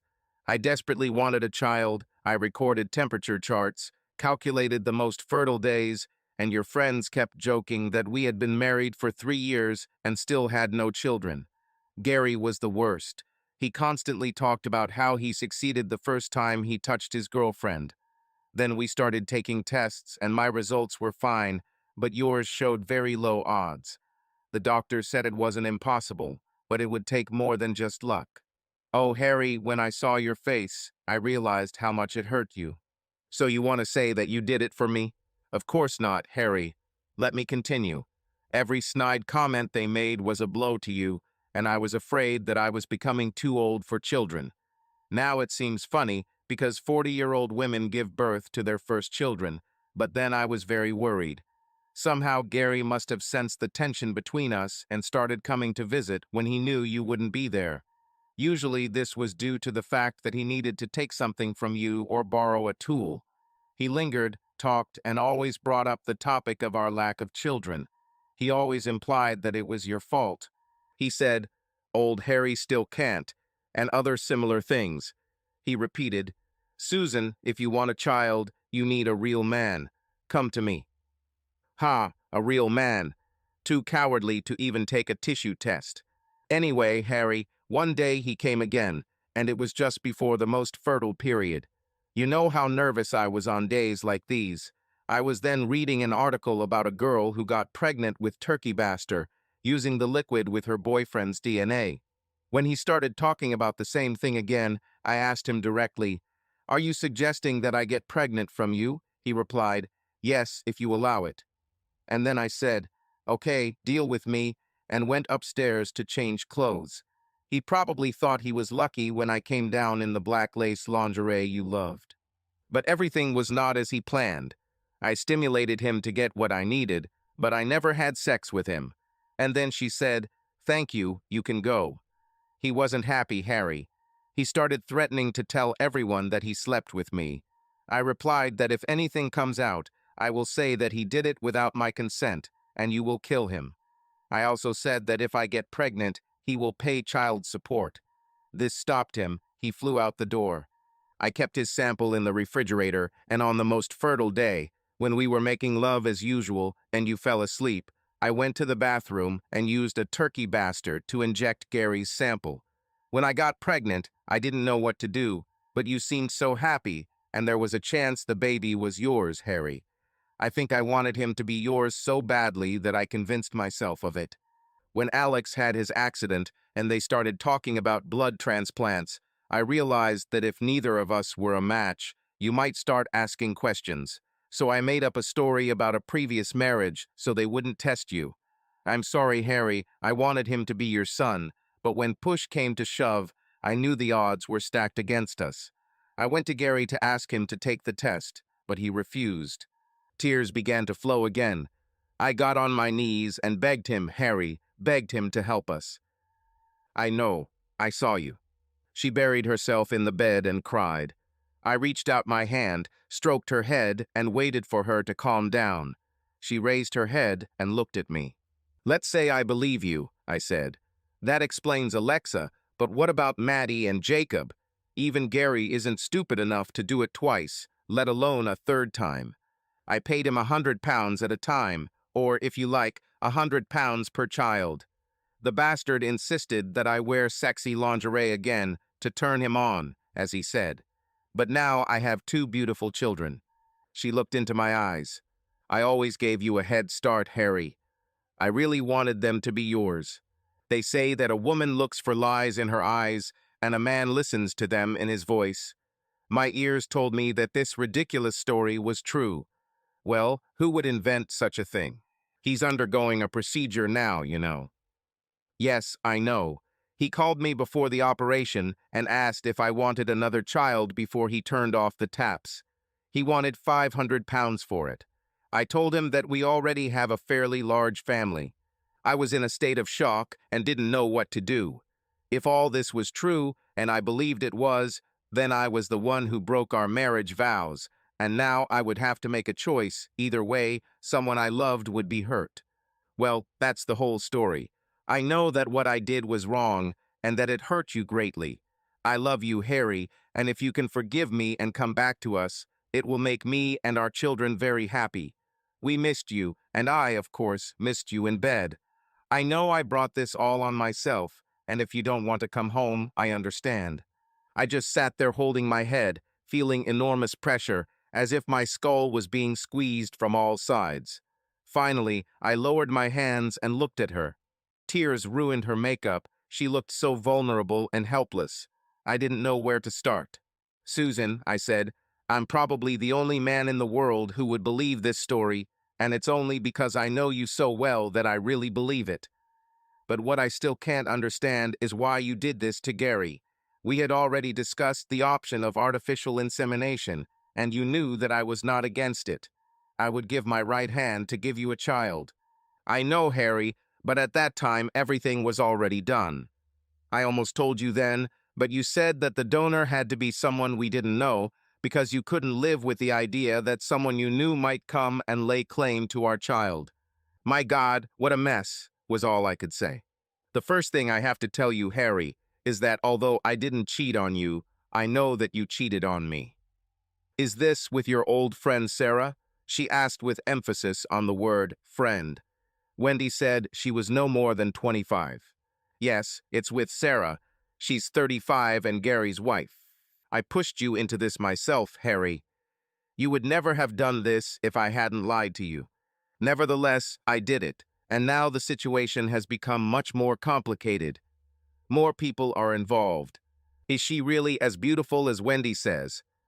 Well, I don't know what Wendy told you, but yes, she is really very beautiful. And you love her, Harry? Yes, I love you, I said, not daring to look into her eyes so as not to see her pain. Does she love you? Yes, she loves. I think she was about to offer to move in with me when the hospital called. I told her the whole story about how I actually intended to kill Gary by beating him to death with my bare hands. I told her about the house, about my depression, and how Sarah pulled me out of it by getting me to exercise and ride a bike. I even told her about the video we made for Gary. Oh, Harry, how do you do it? What exactly? Here's a woman who's trying to steal my husband, and I should want to claw her eyes out. But by the time you finish talking, she seems so sweet that I want to thank her for taking care of you. She's not trying to steal your husband. She knows that I still love you and probably always will. She told me that I should come to you and talk to see if there is a chance that we can get back together. Perhaps that is why she is not here now. But you said she wanted to move in with you, Susan said, bewildered. I think it's more about the fact that if I'm still free when everything calms down, she won't miss me. Are you still free, Harry? I don't know, Susan. I really don't know, I said apologetically. Well, she said, tapping the divorce notice, you better decide quickly. These people charge money for every minute. As she approached the door, she looked back at me. Harry, do you know what the chances are that a non-blood relative would be a near-perfect donor? More chances to win the lottery. We can do a paternity test. No, he is my son. I changed his diapers. I helped you feed him. I'm the one who taught him to ride a bike. Does it matter who won the race? He is my son, and no test in the world will change that. She smiled at me and closed the door. That day, they removed the drain from the wound, so I got up, got dressed, left a note for Sarah, and went to find Alex. I found him and Susan still in the same room where I saw them before. Alex sat, looking more cheerful than he had in months. When I entered, his face darkened, and he looked at his mother. She looked at me with a wide smile. "How are you feeling, Harry?" she asked. "I'm fine," I replied, and then turned to Alex. "How are you, young man?" "I think it's okay," he said. "They found a donor for me, and 2 days ago I received a kidney transplant." I came closer and shook his hand. I expected him to pull it away, but he didn't. "I'm sorry I haven't visited you for so long," I said. "I injured my back and couldn't get out of bed for several days." Susan smiled at me again, crossed the bed, took my hand and squeezed it. "What is this anyway?" Alex asked. "Have you and your mother made up already?" "Not really," said his mother. "But we talked and figured out a lot of things." "Yes," I added, laughing. "She caught me at a time when I couldn't escape." My ears are still ringing. Alex grinned. "Don't joke, Dad. It hurts to laugh." "We just established communication," I said. "Do you have your phone with you?" Susan handed me his phone from the nightstand, and I dialed my new number on it. "This is my new mobile number," I said. "Share it with your mom, brother, and sister. You can call me on it or on the old work number." Susan looked at me in surprise. "So all this time I just had to call your office to find you?" "Of course," I answered. "I was still working, you know." Susan and Alex started laughing, but Alex immediately felt pain in his stitches. I spent some more time with them, telling Alex that he would need to be more careful in the future, and reminding him that he would still have to take anti-rejection medication. "Don't worry, Dad," he said. "I know this is my second chance. Everyone deserves a second chance, right?" "Yes," I replied, pretending that I didn't get the hint. "But rarely does anyone get the third one." As I turned to leave, Susan stood up and walked to the door. She took my hand and said, "Thank you, Harry." Then, to my surprise, she stood on her tiptoes, kissed me on the cheek, and whispered in my ear, "I love you." I put my other hand on hers and said, "One step at a time, Susan. One step at a time." When I returned to the room, I saw Sarah waiting for me at the nurse's station. She grabbed my hand and took me back to my room. "Let's go," she said. "You are a patient, not a visitor." As soon as we returned to the room, she asked, "How is he, Harry?" I told her how good Alex looked and that we were having a pretty normal conversation. "Did Susan come to see you?" she asked. "Yes, I came," I answered. "And who told her that I was here?" Probably me," she admitted. "Sorry, Harry, I just couldn't let Gary get all the credit for Alex's recovery." Sarah told me that the nurses planned to discharge me the next day and that she would come pick me up. The next day, I was actually discharged with the condition that someone would look after me at home. I lied and said it would happen. I called Sarah and asked her to stay a little longer so I could visit Alex again. He looked great, and apparently I made it before Susan arrived. He beat around the bush for a while and then asked the question that was bothering him. "You and your mother got along well yesterday, so you'll be coming home soon." "It's too early to tell," I replied. "There are a lot of grievances that need to be overcome." "But at least we started talking, and that's something, right?" "Yes, probably," he said. "In any case, I will still come to you, and you can always come to my house."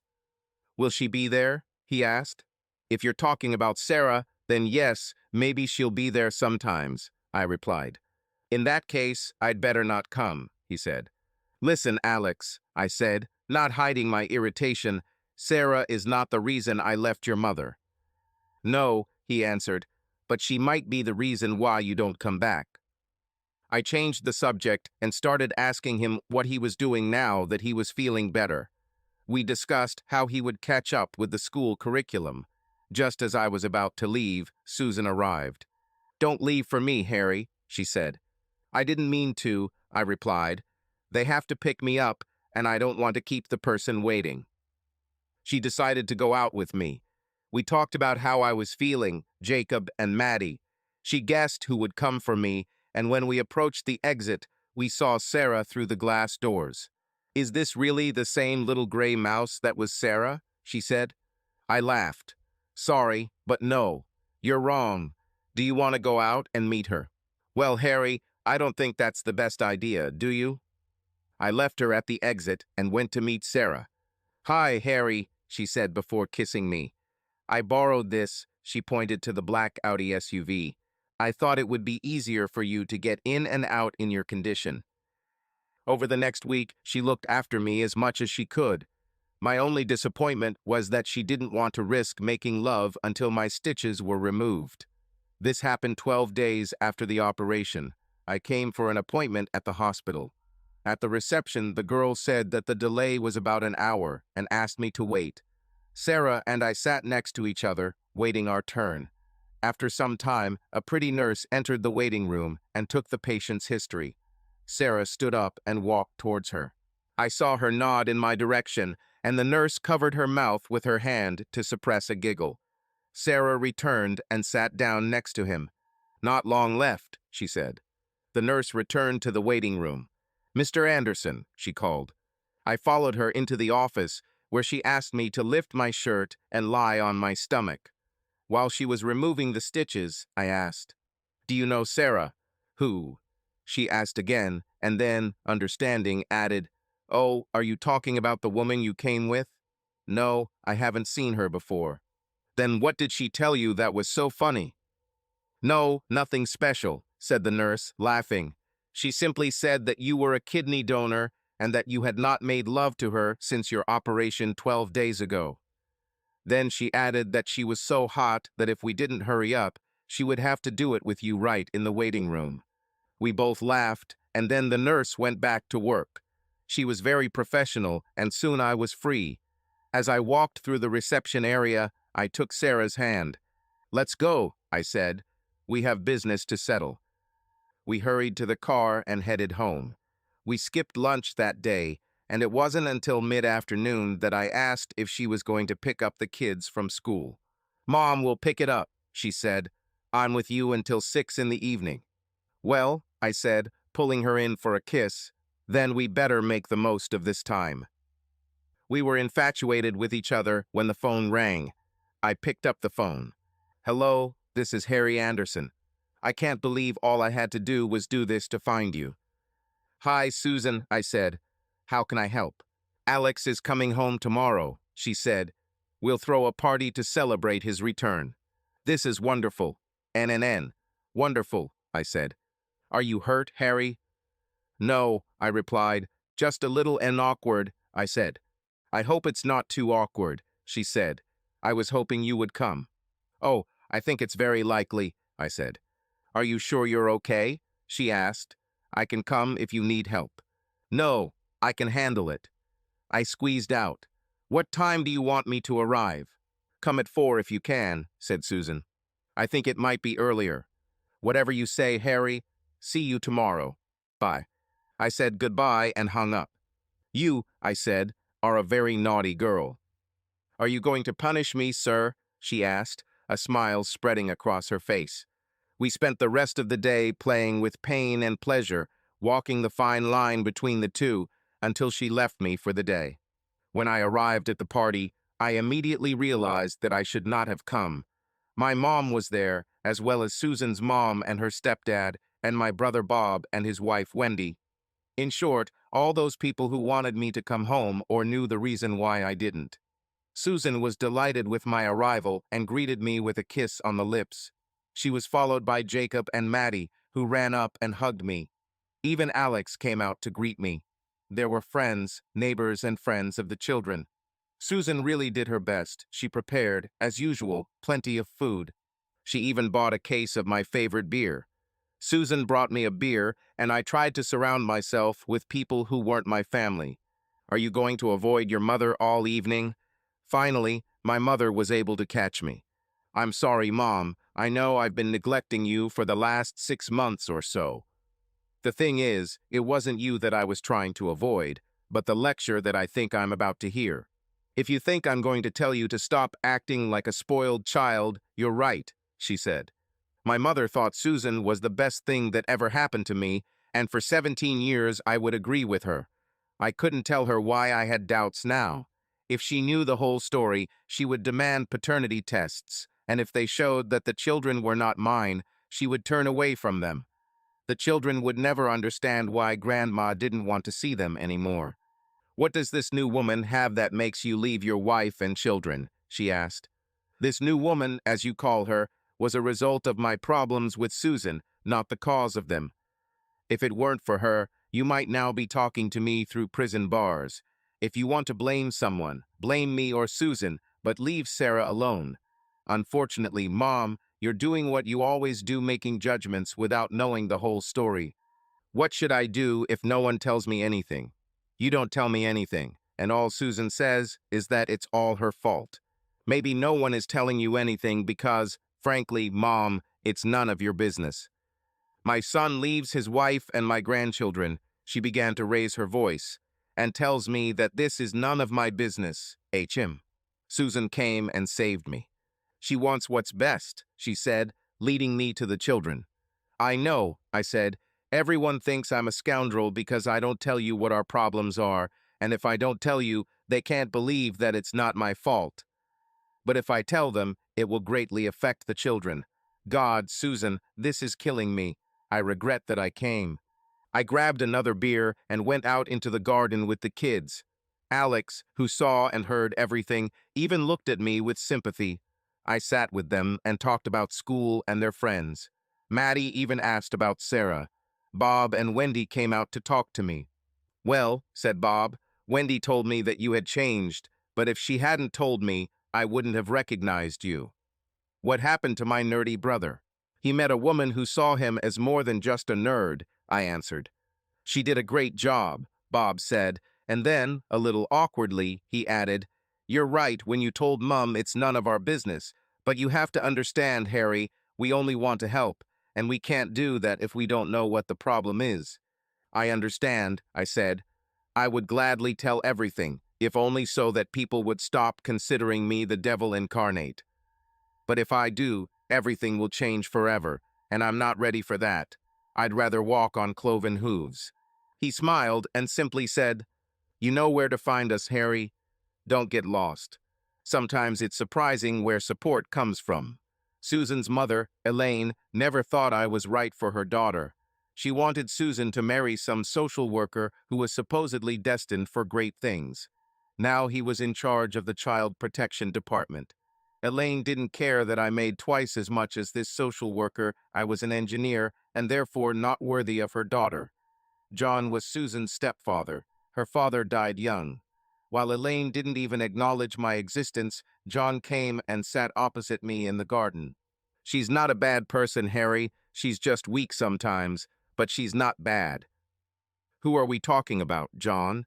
"If you're talking about Elaine, I'm afraid I don't agree with you." "Oh, Susan, you fool," he said with a smile. "I only know what she told me, that it was all her fault and that she hurt you deeply. Elaine doesn't believe it, of course, but I've never seen Susan admit to something she didn't do. She really loves you, Harry, always has. The only time I saw her stand up to her mother was when you proposed marriage to her. Elaine was on edge for weeks after she said yes." "I can imagine," I said with a smile. "You're a good person, Harry," he continued, "and you spend your life solving problems for one company after another. Think about it, Harry. Are you sure you can't find a solution to this problem too? I don't want to see you be one of those sad divorced men who take their kids to the park or zoo every other week. You deserve better." I got us both another beer, and we sat talking about my work, the state of the world, anything but Susan and me. However, his words kept coming back to me. Wasn't I already one of those sad people who sees their kids once every 2 weeks? John stayed with me for quite some time until Elaine came over and said it was time to go. As he stood up, he suddenly grabbed the table to steady himself.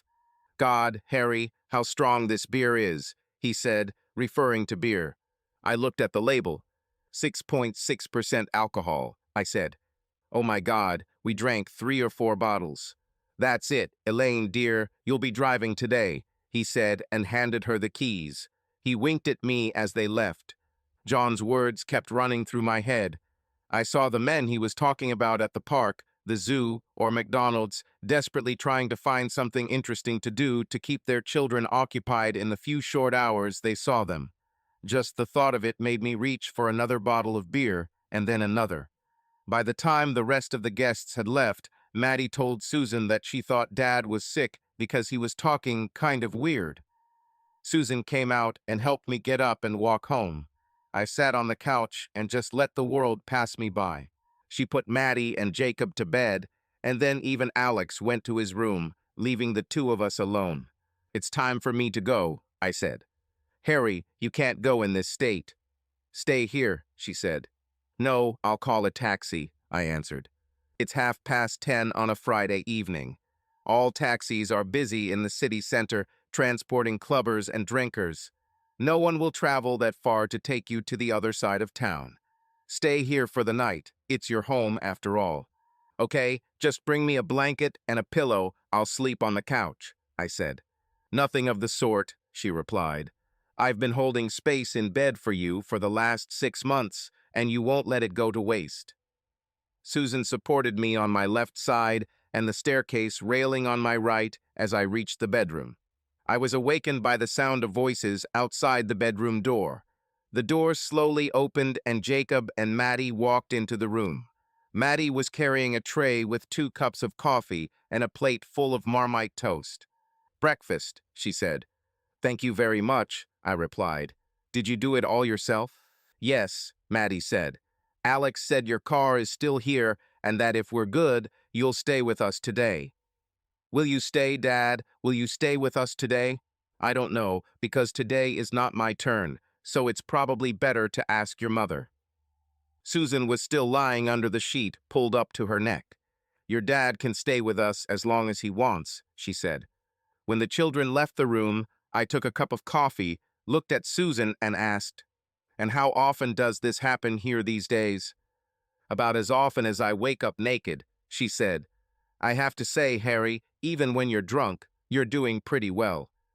At the children's suggestion, we decided to go on a picnic in the forest. We took Susan's car and loaded it with 3 of the kids' bikes. I offered to stop by the house to pick up my bike and Sarah's bike so we could all have fun. When we arrived at the house, Susan looked at him in surprise. 5 minutes later, we had already loaded 2 other bicycles and headed into the forest. We had a picnic by the river and rode through the forest. Susan quickly got tired, and she and I walked.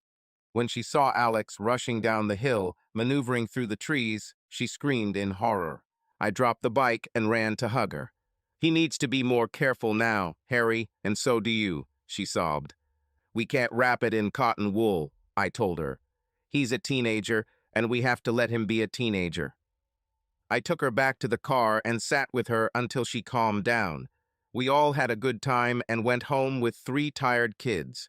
Susan made us a warm chicken salad for dinner, and Jacob and Maddie went to bed a little after 8. When Alex went to his room around 10:30, I prepared to leave. Susan rushed to me and hugged me tightly. "Please, Harry, could you stay with me today? I really need to cuddle with you." I felt dizzy. I could justify last night by saying I was drunk. If I stay today, it will be because I consciously decided to stay. "Susan," I said, "if I stay today, it won't change anything for us. I'll leave in the morning anyway. I'll still be with Sarah on Monday. There are more problems in our relationship than one night in the same bed can solve." "I know all that, Harry," she replied. "I'm not trying to seduce you with sex, although if I thought it would work, I would try. Today, I realized how vulnerable you are now, and so does Alex.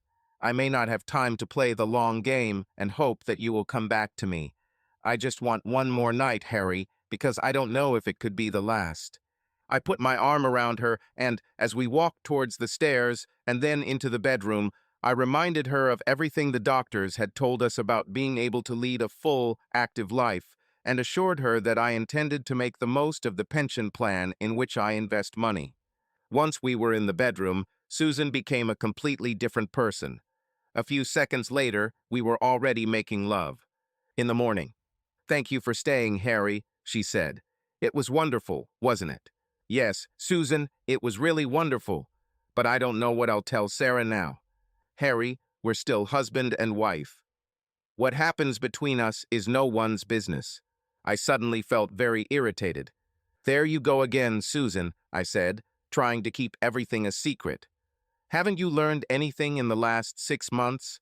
I have a relationship with Sarah, and I'm not going to deceive her. She may not want to deal with me anymore, but that's a risk I'm willing to take." She shed tears. "Sorry, Harry, I didn't think so." I drove back to the house that I had come to consider my real home and berated myself for what I had done. I should have left last night. Yes, it was a wonderful night, and it brought back all my old desires for Susan. I've always loved making love to her, but last night's liberated Susan was even better. However, sex is not everything. I spent Sunday at work trying to figure out what to say to Sarah. In a way, Susan was right. There is no reason why I can't make love to my wife. But I told Sarah I loved her, and now I felt like I had cheated on her. The only thing left to do was to tell her everything on Monday morning and accept what she decided. That Monday, Sarah arrived at my place around 9:30. I said I needed to talk to her. We sat down at the dinner table, and Sarah looked worried.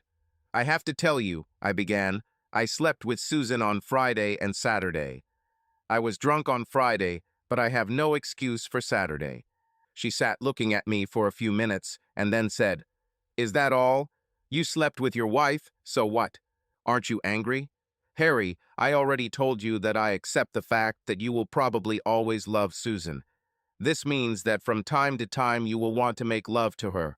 I can live with that, Harry. If the choice is between sharing you with someone or not having you at all, I already know what choice I will make. Now tell me about your day off.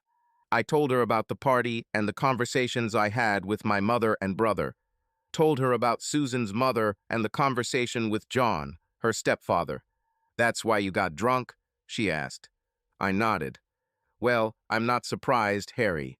What surprises me more is that she still hasn't even told her parents what she did. I know you'll defend her, but it's not right that she still lets you take all the blame. I took her by both hands and pulled her into a hug. I need to do some shopping, I said. Let's go and have lunch somewhere at the same time. We went, did some shopping, had lunch at a restaurant, and just enjoyed our time together. When we got back, we just cuddled on the couch. Before Sarah left to pick up the kids from school, I told her I had an appointment tomorrow and wouldn't be back until lunch. It's okay, Harry. By the way, I also have some things to do tomorrow, she said. Susan wasn't expecting any visitors that morning, so when the doorbell rang, she was a little surprised. Her first thought was that maybe it was me, but her surprise became complete when she opened the door and saw Sarah. Sarah, on the other hand, knew exactly why she came. She didn't wait for an invitation and simply pushed past Susan into the house. "Good morning, Susan. We need to talk," she said. "What the hell are you doing?" asked Susan. "You can't barge into my house with any demands." "Oh, I can, and I've already done it. So what? Will you call the police to kick me out or talk to me?" asked Sarah. Susan led her into the living room. "Would you like some coffee?" she asked. "No, thank you," Sarah replied. "I came here to talk, not to make small talk." "And what do you want to talk about?" asked Susan. "I think it's obvious. I came to ask, when will you finally take responsibility for what you did to Harry?" Indignation was clearly audible in Sarah's voice. "I already took it," Susan replied. "I told everyone it was my fault." "Not enough," Sarah objected. "You didn't tell anyone what exactly you did, not even your parents. No one believes that Saint Susan could have done anything to justify Harry's behavior. How about letting him raise other people's children thinking they are his? When will you tell them about this?" Susan burst into tears, but Sarah was not going to give in. "Stop crying, Susan," she said. "It might work with Harry, but not with me. Poor Harry has to endure the fact that everyone, even his own mother, thinks he is guilty. He doesn't tell anyone because he thinks about how it will affect you and the children. He can't bear the thought of people hating you. What's your excuse? Why can't you even tell Alex?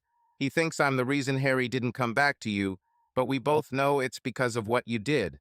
"I can't tell Alex, it will break him," Susan sobbed. "Come on, Susan.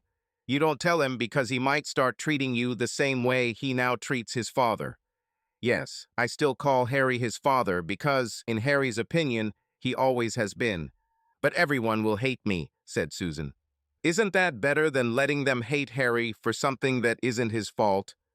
"Yes, of course it's better," said Susan, holding back tears. "I told him on Sunday that I was a selfish bitch, and now I'm being that way again, right?" "I'm not arguing with you," Sarah said. "The fact is that only you can do something about it." Susan began to cry again, and Sarah's compassionate nature came out. She left Susan crying and went to the kitchen to make coffee. She found everything she needed in the closets, and when she returned to the living room, Susan was already wiping away tears. Sarah put the coffee on the table and sat down next to her. "Remember those parties we went to when it was dark everywhere and everyone was touching each other?" asked Sarah. Susan smiled slightly. "Yes, I remember. I've always hated them. When I finally told Harry about it, we stopped going."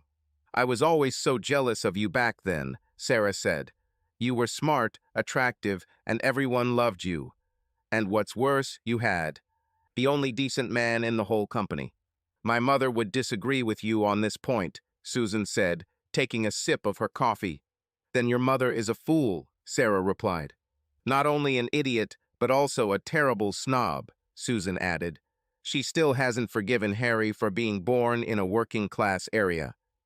They both laughed. Or because he's an engineer, Susan continued. They continued to reminisce about the past, and the atmosphere gradually softened. By the time Sarah was ready to leave, they were already talking like old friends again.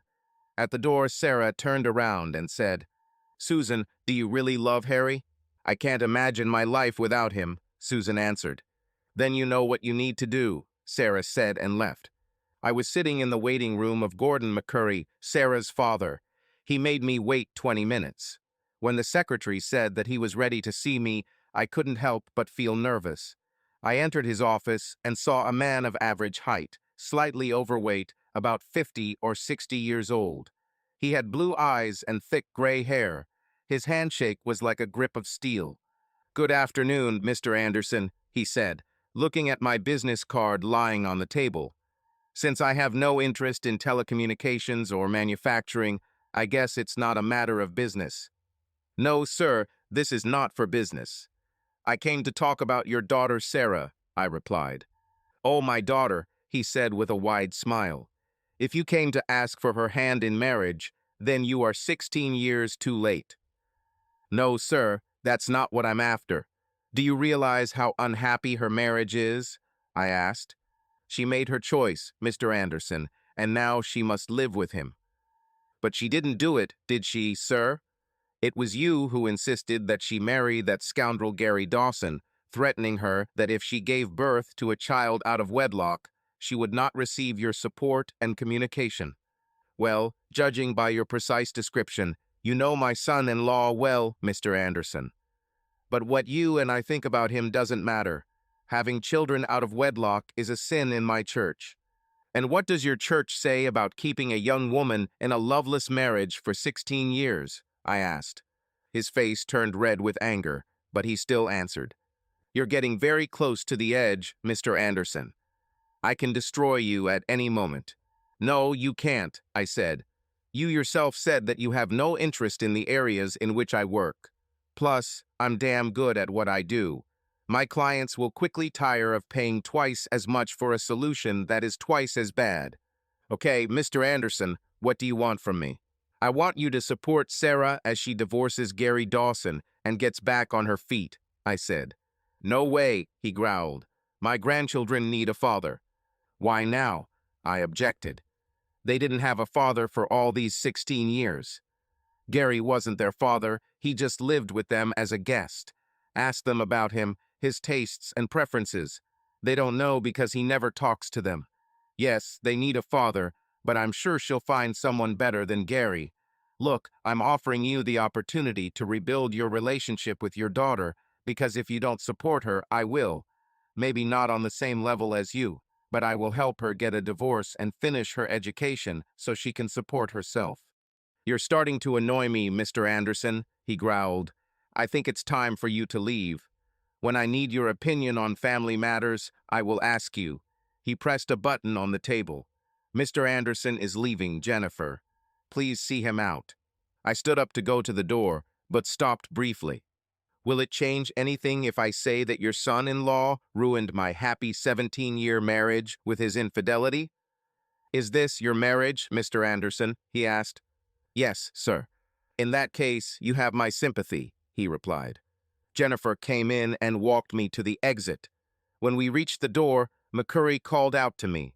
"Mr. Anderson, how did you meet my son-in-law?" "One school, one district," I answered. "And yet you, Mr. Anderson, are a completely different breed," he said. "Thank you, sir. I'll take it as a compliment," I replied. Jennifer actually showed me the way out, and I headed home, hoping that I had made some impact on the situation, although he didn't give me much reason to be optimistic. The next day, neither Sarah nor I discussed our activities from the previous day. I asked Sarah what she would do if she had the chance to divorce Gary. She replied that she would jump at the chance, and then I told her that if her father did not support her, I would. I said that I could not support her at the same level as her father. "Harry," she asked, "isn't this a marriage proposal?" "No, I'm sorry if it sounded like that," I said. "I just want to say that no matter what happens to us, I will help you with your divorce and your studies. And what kind of study will it be, Harry? Well, I thought you'd want to pick up where you left off to gain some independence. Harry, that's a great idea. Do you really think I can?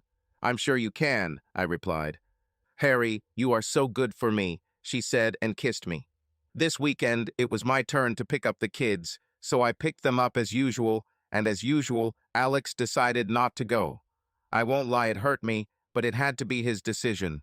Perhaps John's words about park dads touched me, and I decided we'd just stay home. Sarah came to us in the afternoon. Jacob and Maddie were good to her, so there were no problems. We had a great time at home, and by evening the kids were tired. It started to rain, and Sarah sat down with me to have a glass of wine. I wanted her to stay, but around 10 she left. She had been gone for no more than 5 minutes when the doorbell rang. My heart sank when I saw Alex, soaked to the skin, on the threshold. I let him in and gave him towels to dry. Does your mom know you're here? I asked. He shook his head. I saw how cold he was, so I made him take off his clothes and get in the shower to warm up. While he was in the shower, I called Susan. Hello, Susan. I thought it best to call you. Alex just got here. He was wet to the skin and cold. I put him in the shower to warm him up. Oh, thank God, Harry. I was so worried. Thanks for calling. What happened, Susan? I asked. I told him everything, Harry, everything. It was around noon. He was so angry with me and ran away. I didn't think he would come to you. I called all his friends. Don't worry, Susan. He's here. I'll take care of him and bring him back tomorrow with the others. In the meantime, rest. Thank you, Harry. Thank you. Good night. Good night, Susan. I grabbed a robe for Alex and asked him to come down when he was dry. Meanwhile, I put the kettle on and made him a cup of hot chocolate. Gradually, he warmed up. I sat down next to him on the sofa. Okay, Alex, let's start from the beginning. What is this all about? I asked. I'm sorry, Dad. I'm sorry. I really am, he sobbed. Sorry about what? I asked. For thinking that it couldn't be that serious and that you were just using it as an excuse to be with Sarah. You never told me that, I said. I know, but I still thought so.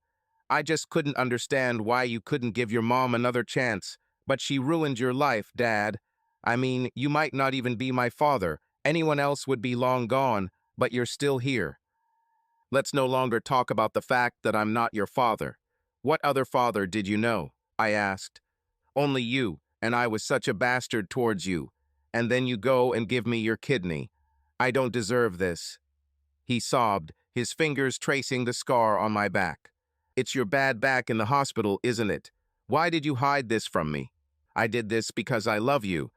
I didn't want you to think I did it so you would love me, so I asked your mom not to tell you until everything was settled, I told him. Why did she do that, Dad? Why did she hurt you like that? He asked. I remembered John's words at the party. Susan is not a bad woman, Alex. She didn't do it to hurt me. She did it to get you. She shouldn't have done this, but she's weak and desperate. It's very difficult for a woman who wants children as much as your mother. When someone offers an easy solution, it's hard to refuse. But she did it again twice, he said.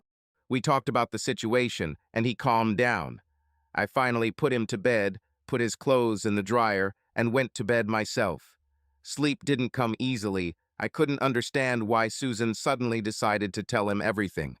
I was glad she did it, but still curious as to why and what would happen next. We had a good day on Sunday. There was a big motorcycle rally nearby, and Sarah brought Luke and Daisy. The older boys really enjoyed looking at the motorcycles. Even walking through the parking lot was exciting for them. The girls and Sarah also enjoyed the activities and admired some of the bikers. I was completely immersed at the moment when my cell phone rang. It was Susan's phone. Hi, Susan, I said. What's happened? It's not Susan, Harry, it's John, said the voice on the other end. Susan is here, but she's in no condition to talk to you right now. What do you mean, John? What happened? Is she okay? I asked. Sorry, I guess I scared you, he said. Physically, she's fine. She's just very upset. I just wanted to call and tell him what happened. I looked around and found a bench to sit on. Okay, John, what's the matter? She told us everything, Harry. She told me about everything. About the syringe, about the kidney, about everything. Elaine is shocked. I know I shouldn't feel this way, Harry, but seeing Elaine broken and drowning this time made me happy. Are you still here, Harry? Yeah, sorry, John. I'm just trying to make sense of what's going on. She told Alex about it yesterday. Well, Elaine started this fight, John said. She went on her usual tirade about how Susan shouldn't have married you and how you weren't worthy of her. Susan, this time, couldn't hold back. She said Elaine was right. She shouldn't have married you because you deserve someone much better than her lying and unfaithful daughter. And then everything came out. Elaine is just sitting here and doesn't know what to do. Susan locked herself in the bathroom. I just sat there in silence. Harry, John said, the main reason for my call is to find out when you will be back with the children. I don't think Susan is fit to drive, so I'll take her home. Can you stay with her? I said I could and hung up. When I stood up, Sarah, Daisy, and Maddie quickly found me. Sarah asked what happened, and I told her. What's happening? I asked. First Alex, now her parents. Then I panicked and called John again. John, I said, a thought just occurred to me. It looks like she decided to tell everything. Please tell her from me that under no circumstances should she tell my mother or brother about this. Now you know the truth. Think what this could do to our children. I don't want them to lose their grandmother. When I put the phone in my pocket, Sarah took my hand and pressed me. Come on, let's take you to a barbecue. We had a great day. Being with Sarah was wonderful in itself, but having all 5 children added to the joy. We returned home to eat, and Sarah and the children went to their place. I told Jacob, Maddie, and Alex that their mother was very upset, and that Grandma Elaine and Grandpa John would be home when I picked them up. Alex said he didn't want to go. He wanted to stay with me. I told him it wouldn't be fair to leave while his mom was so upset. When we arrived, we were greeted by John and a silent Elaine. Elaine busied herself getting Maddie and Jacob to bed. Alex went to his room. I went up to Susan. She saw me when I came in and smiled. I walked over and sat down next to her on the bed. I brushed her hair away from her face. I told them, Harry, she said. Yes, I replied. You definitely told them everything. They don't blame you anymore, she said. I think you need to sleep, I said. Where's Alex? She asked. Alex is in his room, and I'm staying here for the night, so just rest. You'll feel better in the morning. I kissed her and left her to sleep. Downstairs, John and Elaine were sitting on the sofa. I offered them coffee or a glass of wine. Elaine refused both. Tugging at her hands and looking at the floor, she came up to me. Harry, she said, I owe you an apology. I thought very badly about you and even said that you were not worthy of my daughter. Now I find out that she broke your heart, but despite that, and despite the fact that you didn't know if he was your son, you still saved the life of our eldest grandson. You are not only worthy of my daughter, we will be proud if you decide to remain our son-in-law. Well, Elaine, I said, I can't say that I'm not touched by your words, but I have to correct you on one thing. Alex is my son, and I love him. I am the only father he has ever known, and I intend to remain one. Same goes for Maddie and Jacob. Thank you, she said, and returned to John, wiping away her tears. They stayed with me for a short time, and I assured them that I would stay the night. As they left, John put his arm around my shoulders. Well done, lad, he said, and thank you for your kindness. It wasn't easy for her to say that. When I returned to Susan, she was already asleep. I undressed her and covered her. I kissed her gently on the forehead, took a pillow, and went down to sleep on the sofa. This morning, I called Sarah to let her know that I would be back later as I planned to take the kids to school. She was busy herself, so the conversation was short. I went up to check on Susan. She was still sleeping, so I started getting the kids up. I fed them all and got them ready for school before she came downstairs. I kissed her forehead and went to take the kids to school. When I returned, she was already dressed, and except for her tired look, she looked almost as usual. She prepared coffee, and we sat down to drink it. "What made you tell everyone?" I asked. "I saw that until I did this, they would continue to blame you, Harry, and that was not fair." I told her what her mother said. "Finally," she said, "she never gave you a chance. Arrogant cow. John is normal, but my mother thinks everyone is beneath us." "Well, it looks like you cured her," I said. "Harry, did you know that we will have to do paternity tests? If not for you, then for the children. They have the right to know who their biological father is." "I guess so," I said, "but I don't want to know the result." "Why? Wouldn't this help you find out the truth?" she asked. "Think about it, Susan.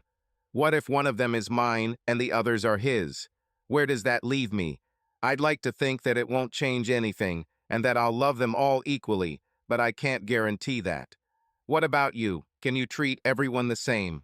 I think it's better not to know." "I ruined everything, didn't I?" she said. I looked at my watch and said that I had to go because Sarah was waiting. I kissed her goodbye and left, thinking about my problems and trying to find a solution. Sarah looked happier than ever when I saw her. She came into the house and prepared breakfast for me. "I bet you haven't eaten yet," she said. As usual, she was right. Over breakfast, she told me how much she, Luke, and Daisy had enjoyed our day. Luke, she said, was amazed at my knowledge of motorcycles, and he and Alex got along well. Everyone enjoyed our day. Then she told me another piece of news. "Dad was waiting for us when we got home last night," she said. "He asked me about my marriage, and I laughed and said, 'What marriage?' It was strange. He actually showed interest. He even asked Luke and Daisy about their father. I was shocked. They couldn't even remember his birthday. He was very nice, not at all the way he usually is with me. He said that if I could find evidence of infidelity, he would pay for the divorce and continue to support me after that. When he asked what I would do after the divorce, I told him about our plans, that I was going to go to university and complete my education. You know, Harry, he really liked this idea. He said that I would be the smartest and most beautiful girl on campus. I didn't even want him to leave, which, as you know, is unusual for me." "Where was Gary all this time?" I asked. "I don't know, in some casino. I think the fact that he didn't show up helped Dad make his decision." "What did you have?" she asked me. I told her everything. About Susan's mother, about how I put Susan to bed and slept on the sofa. When I mentioned paternity tests, Sarah's eyes lit up. "Here's my proof," she said. "If only one of them is Gary's kid, I have dirt on him. Can I do this, Harry, please?" Tears streamed down my face, and I simply nodded. Everyone seemed to be pushing me to get paternity tests. "Okay," I said, "but just make sure I don't find out the results."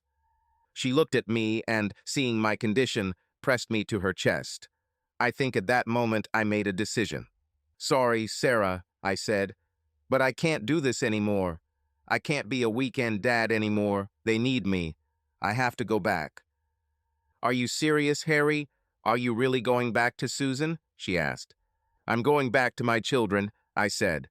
"And yes, I go back to Susan. They need me. But I need you too, Harry, especially now that I'm getting divorced. Honestly, you're the main reason I want this." "Is it because of her sudden confession? She's just trying to win you back by making you feel sorry for her." "No, that's not the point. It's Sunday. It was a great day and everyone was happy, but I should be able to do it whenever I want, not just when it's my turn. I should be there when they get home, but I'm not. I really love you, Sarah, but I can't leave my children for you, and I can't be with you and still keep them." We sat hugging and crying until the tears dried up. "Can we still see each other, Harry?" she asked. "I don't think so," I said. "I can't look at you without wanting to get you into bed. I don't think Susan will like it." "When will you be back?" she asked. "Saturday," I replied. "Then we have 4 days," she said. "Let's go to bed." That day set the tone for the entire week. Between school trips, we spent all our time together. Sometimes we went out, but more often we made love. In the evenings, I visited the children. Every evening, Susan asked me to stay, but every evening I returned home. Friday, the day I was so afraid of, came faster than I would have liked. And of course, she came. Sarah and I cried as we said goodbye. She tried to persuade me to continue everything as it was. As we parted, Sarah made her final move. "I won't leave," she said. "If there are any more skeletons in the closet, I will wait. I will gladly accept all your children. I'm even ready to share with you if possible. I love you, Harry Anderson, and I will not give up on you." With these words, she got into the car and drove away. After Sarah left, I called Charlotte to let her know I could no longer look after the house and to set up an appointment to do the inventory. That evening, when I went to see Susan and the kids, I told Alex and Jacob that I needed to move out of the house I was living in and asked if they could help me. Both were very happy. Maddie said I was being sexist by not including her, so I ended up getting help from all three of them. The next morning, I pulled up at 9:30, and all three of us were ready and enthusiastic. I drove them to the house, and they helped me pack my bags, computer, and books. We put everything in the trunk. Maddie said goodbye to the house. I deliberately took the bypass road so that the children would not understand where I was going. When we finally parked at their own house, they were puzzled until Alex said, "Daddy's coming home." We got out of the car, and for the first time in 6 months, I used my keys to open the door. Susan saw us and asked Maddie, "So, honey, where is Daddy's new house?" "Here, Mom. Dad is moving here," she replied. I looked at Susan. "If you don't mind," I said. She rushed to me and hugged me. "Of course I don't mind. This is the day I've been waiting for 6 months." The first few days were a little strange as everyone was trying to make me feel welcome. Susan's parents came to visit, and I was treated to effusive compliments from Elaine and a few beers from John.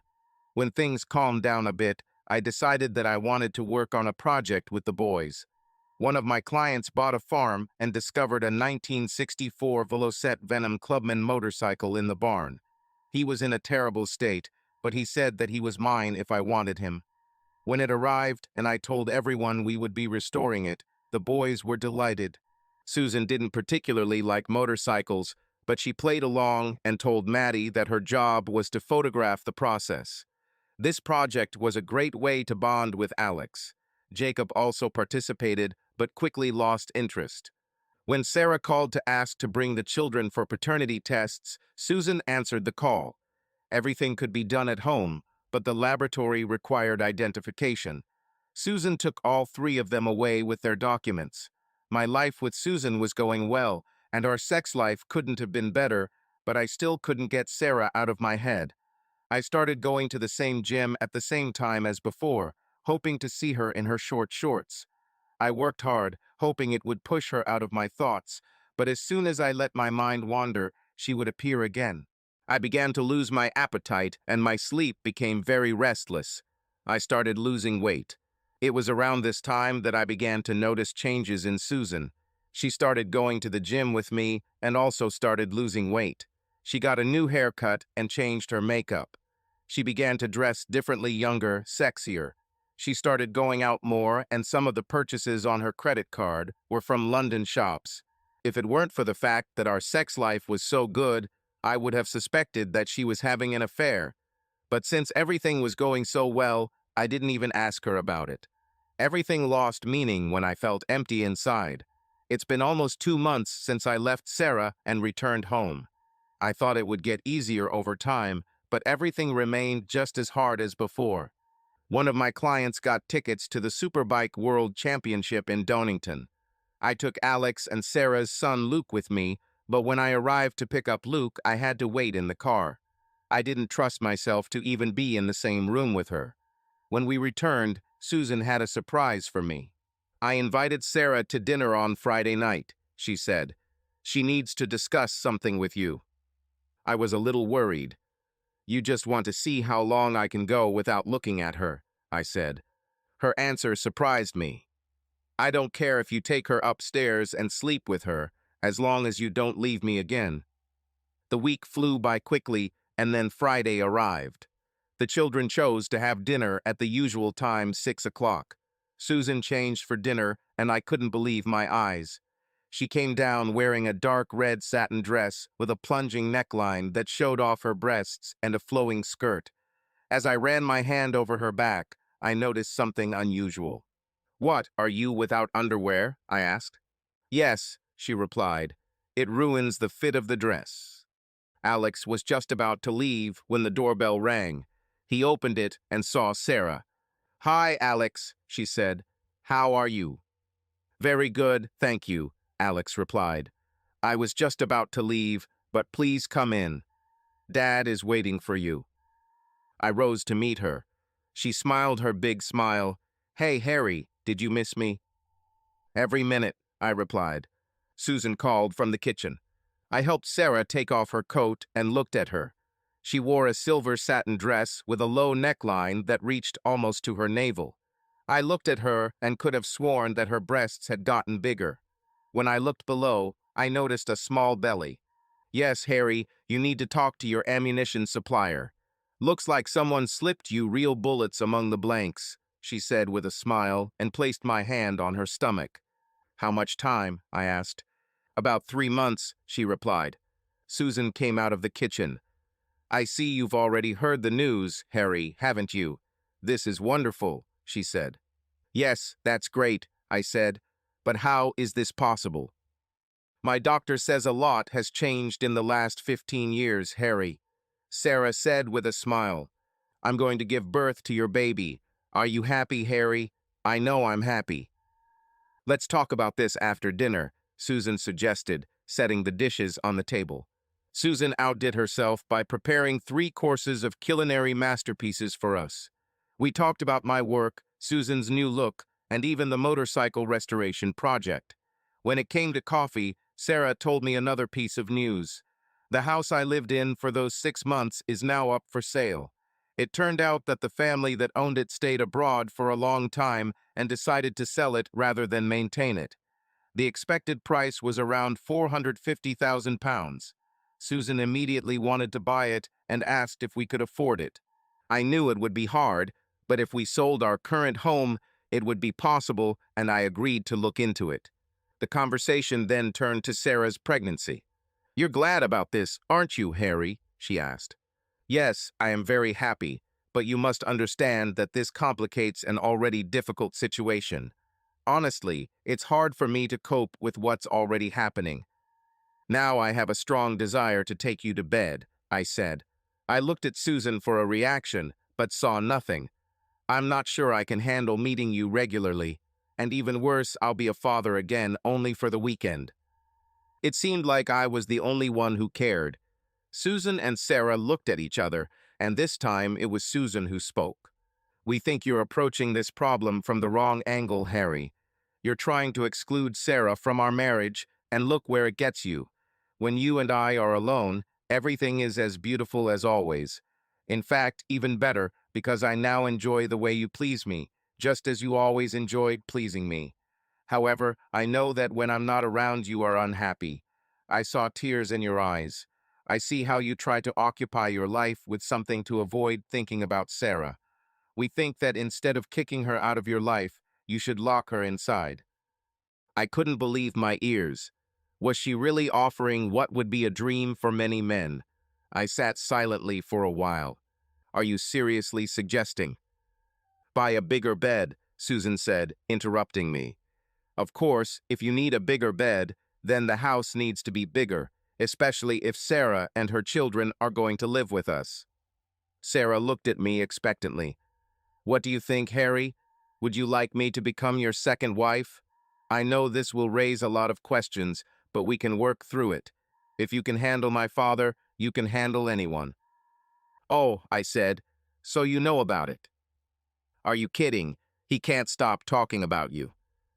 "Harry Anderson, a man of steel," she said, trying to imitate her father's Scottish accent. "So, what do you think, Harry?" asked Susan. "It looks like you've already thought of everything," I said. "But are you sure that the two of you can get along in such a situation?" "Where do you think I've been for the last month?" asked Susan. Sarah gave me the same attention she gave you, and we became like sisters. Moreover, we have something in common. We're both very much in love with you." What could I say? I agreed. They both stood up, hugged, and kissed me. We were still hugging when Alex returned. He looked at us and then at the ceiling with an expression that said, "Grown-ups, what should we do with them?" When everything calmed down, Sarah handed me the envelope. I opened it and saw that these were results from a DNA laboratory. "I don't want to know," I said. "Read it, Harry," Sarah almost shouted. I started reading. The main part of the letter was presented in the form of a table. Paternity test. Alleged father Gary Dawson. Alexander Anderson. Probability less than 0.1%. Madeline Anderson. Less than 0.1% chance. Jacob Anderson. Less than 0.1% chance. I was stunned. Then Susan handed me another envelope. "After what I did, Harry, I realized that I had no right to expect you to believe that no one else was there, so I used your old toothbrush as a sample and did another test," she said. This test followed the same pattern, only Harry Anderson was listed as the alleged father. Alexander Anderson, probability more than 99.9%. Madeline Anderson, more than 99.9% probability. Jacob Anderson, more than 99.9% probability. "They're all yours, Harry," Sarah said. "Now for a little relaxation," Sarah said and handed me another envelope. Inside was an invitation on thick paper with a gold border that read, "Mr. Gordon McCurry and his wife Elizabeth invite Mr. and Mrs. Harry Anderson to Mr. McCurry's 60th birthday celebration." "I can't go there," I said. "The last time I saw him, he kicked me out." "He said that's what you'd say, so he wrote something personal on the back," Sarah said. "He said you'll understand what it means." On the back of the invitation was written, "I am asking. Get more business cards, Harry. I think he has a business proposition for you." Thus ended the most difficult year of my life.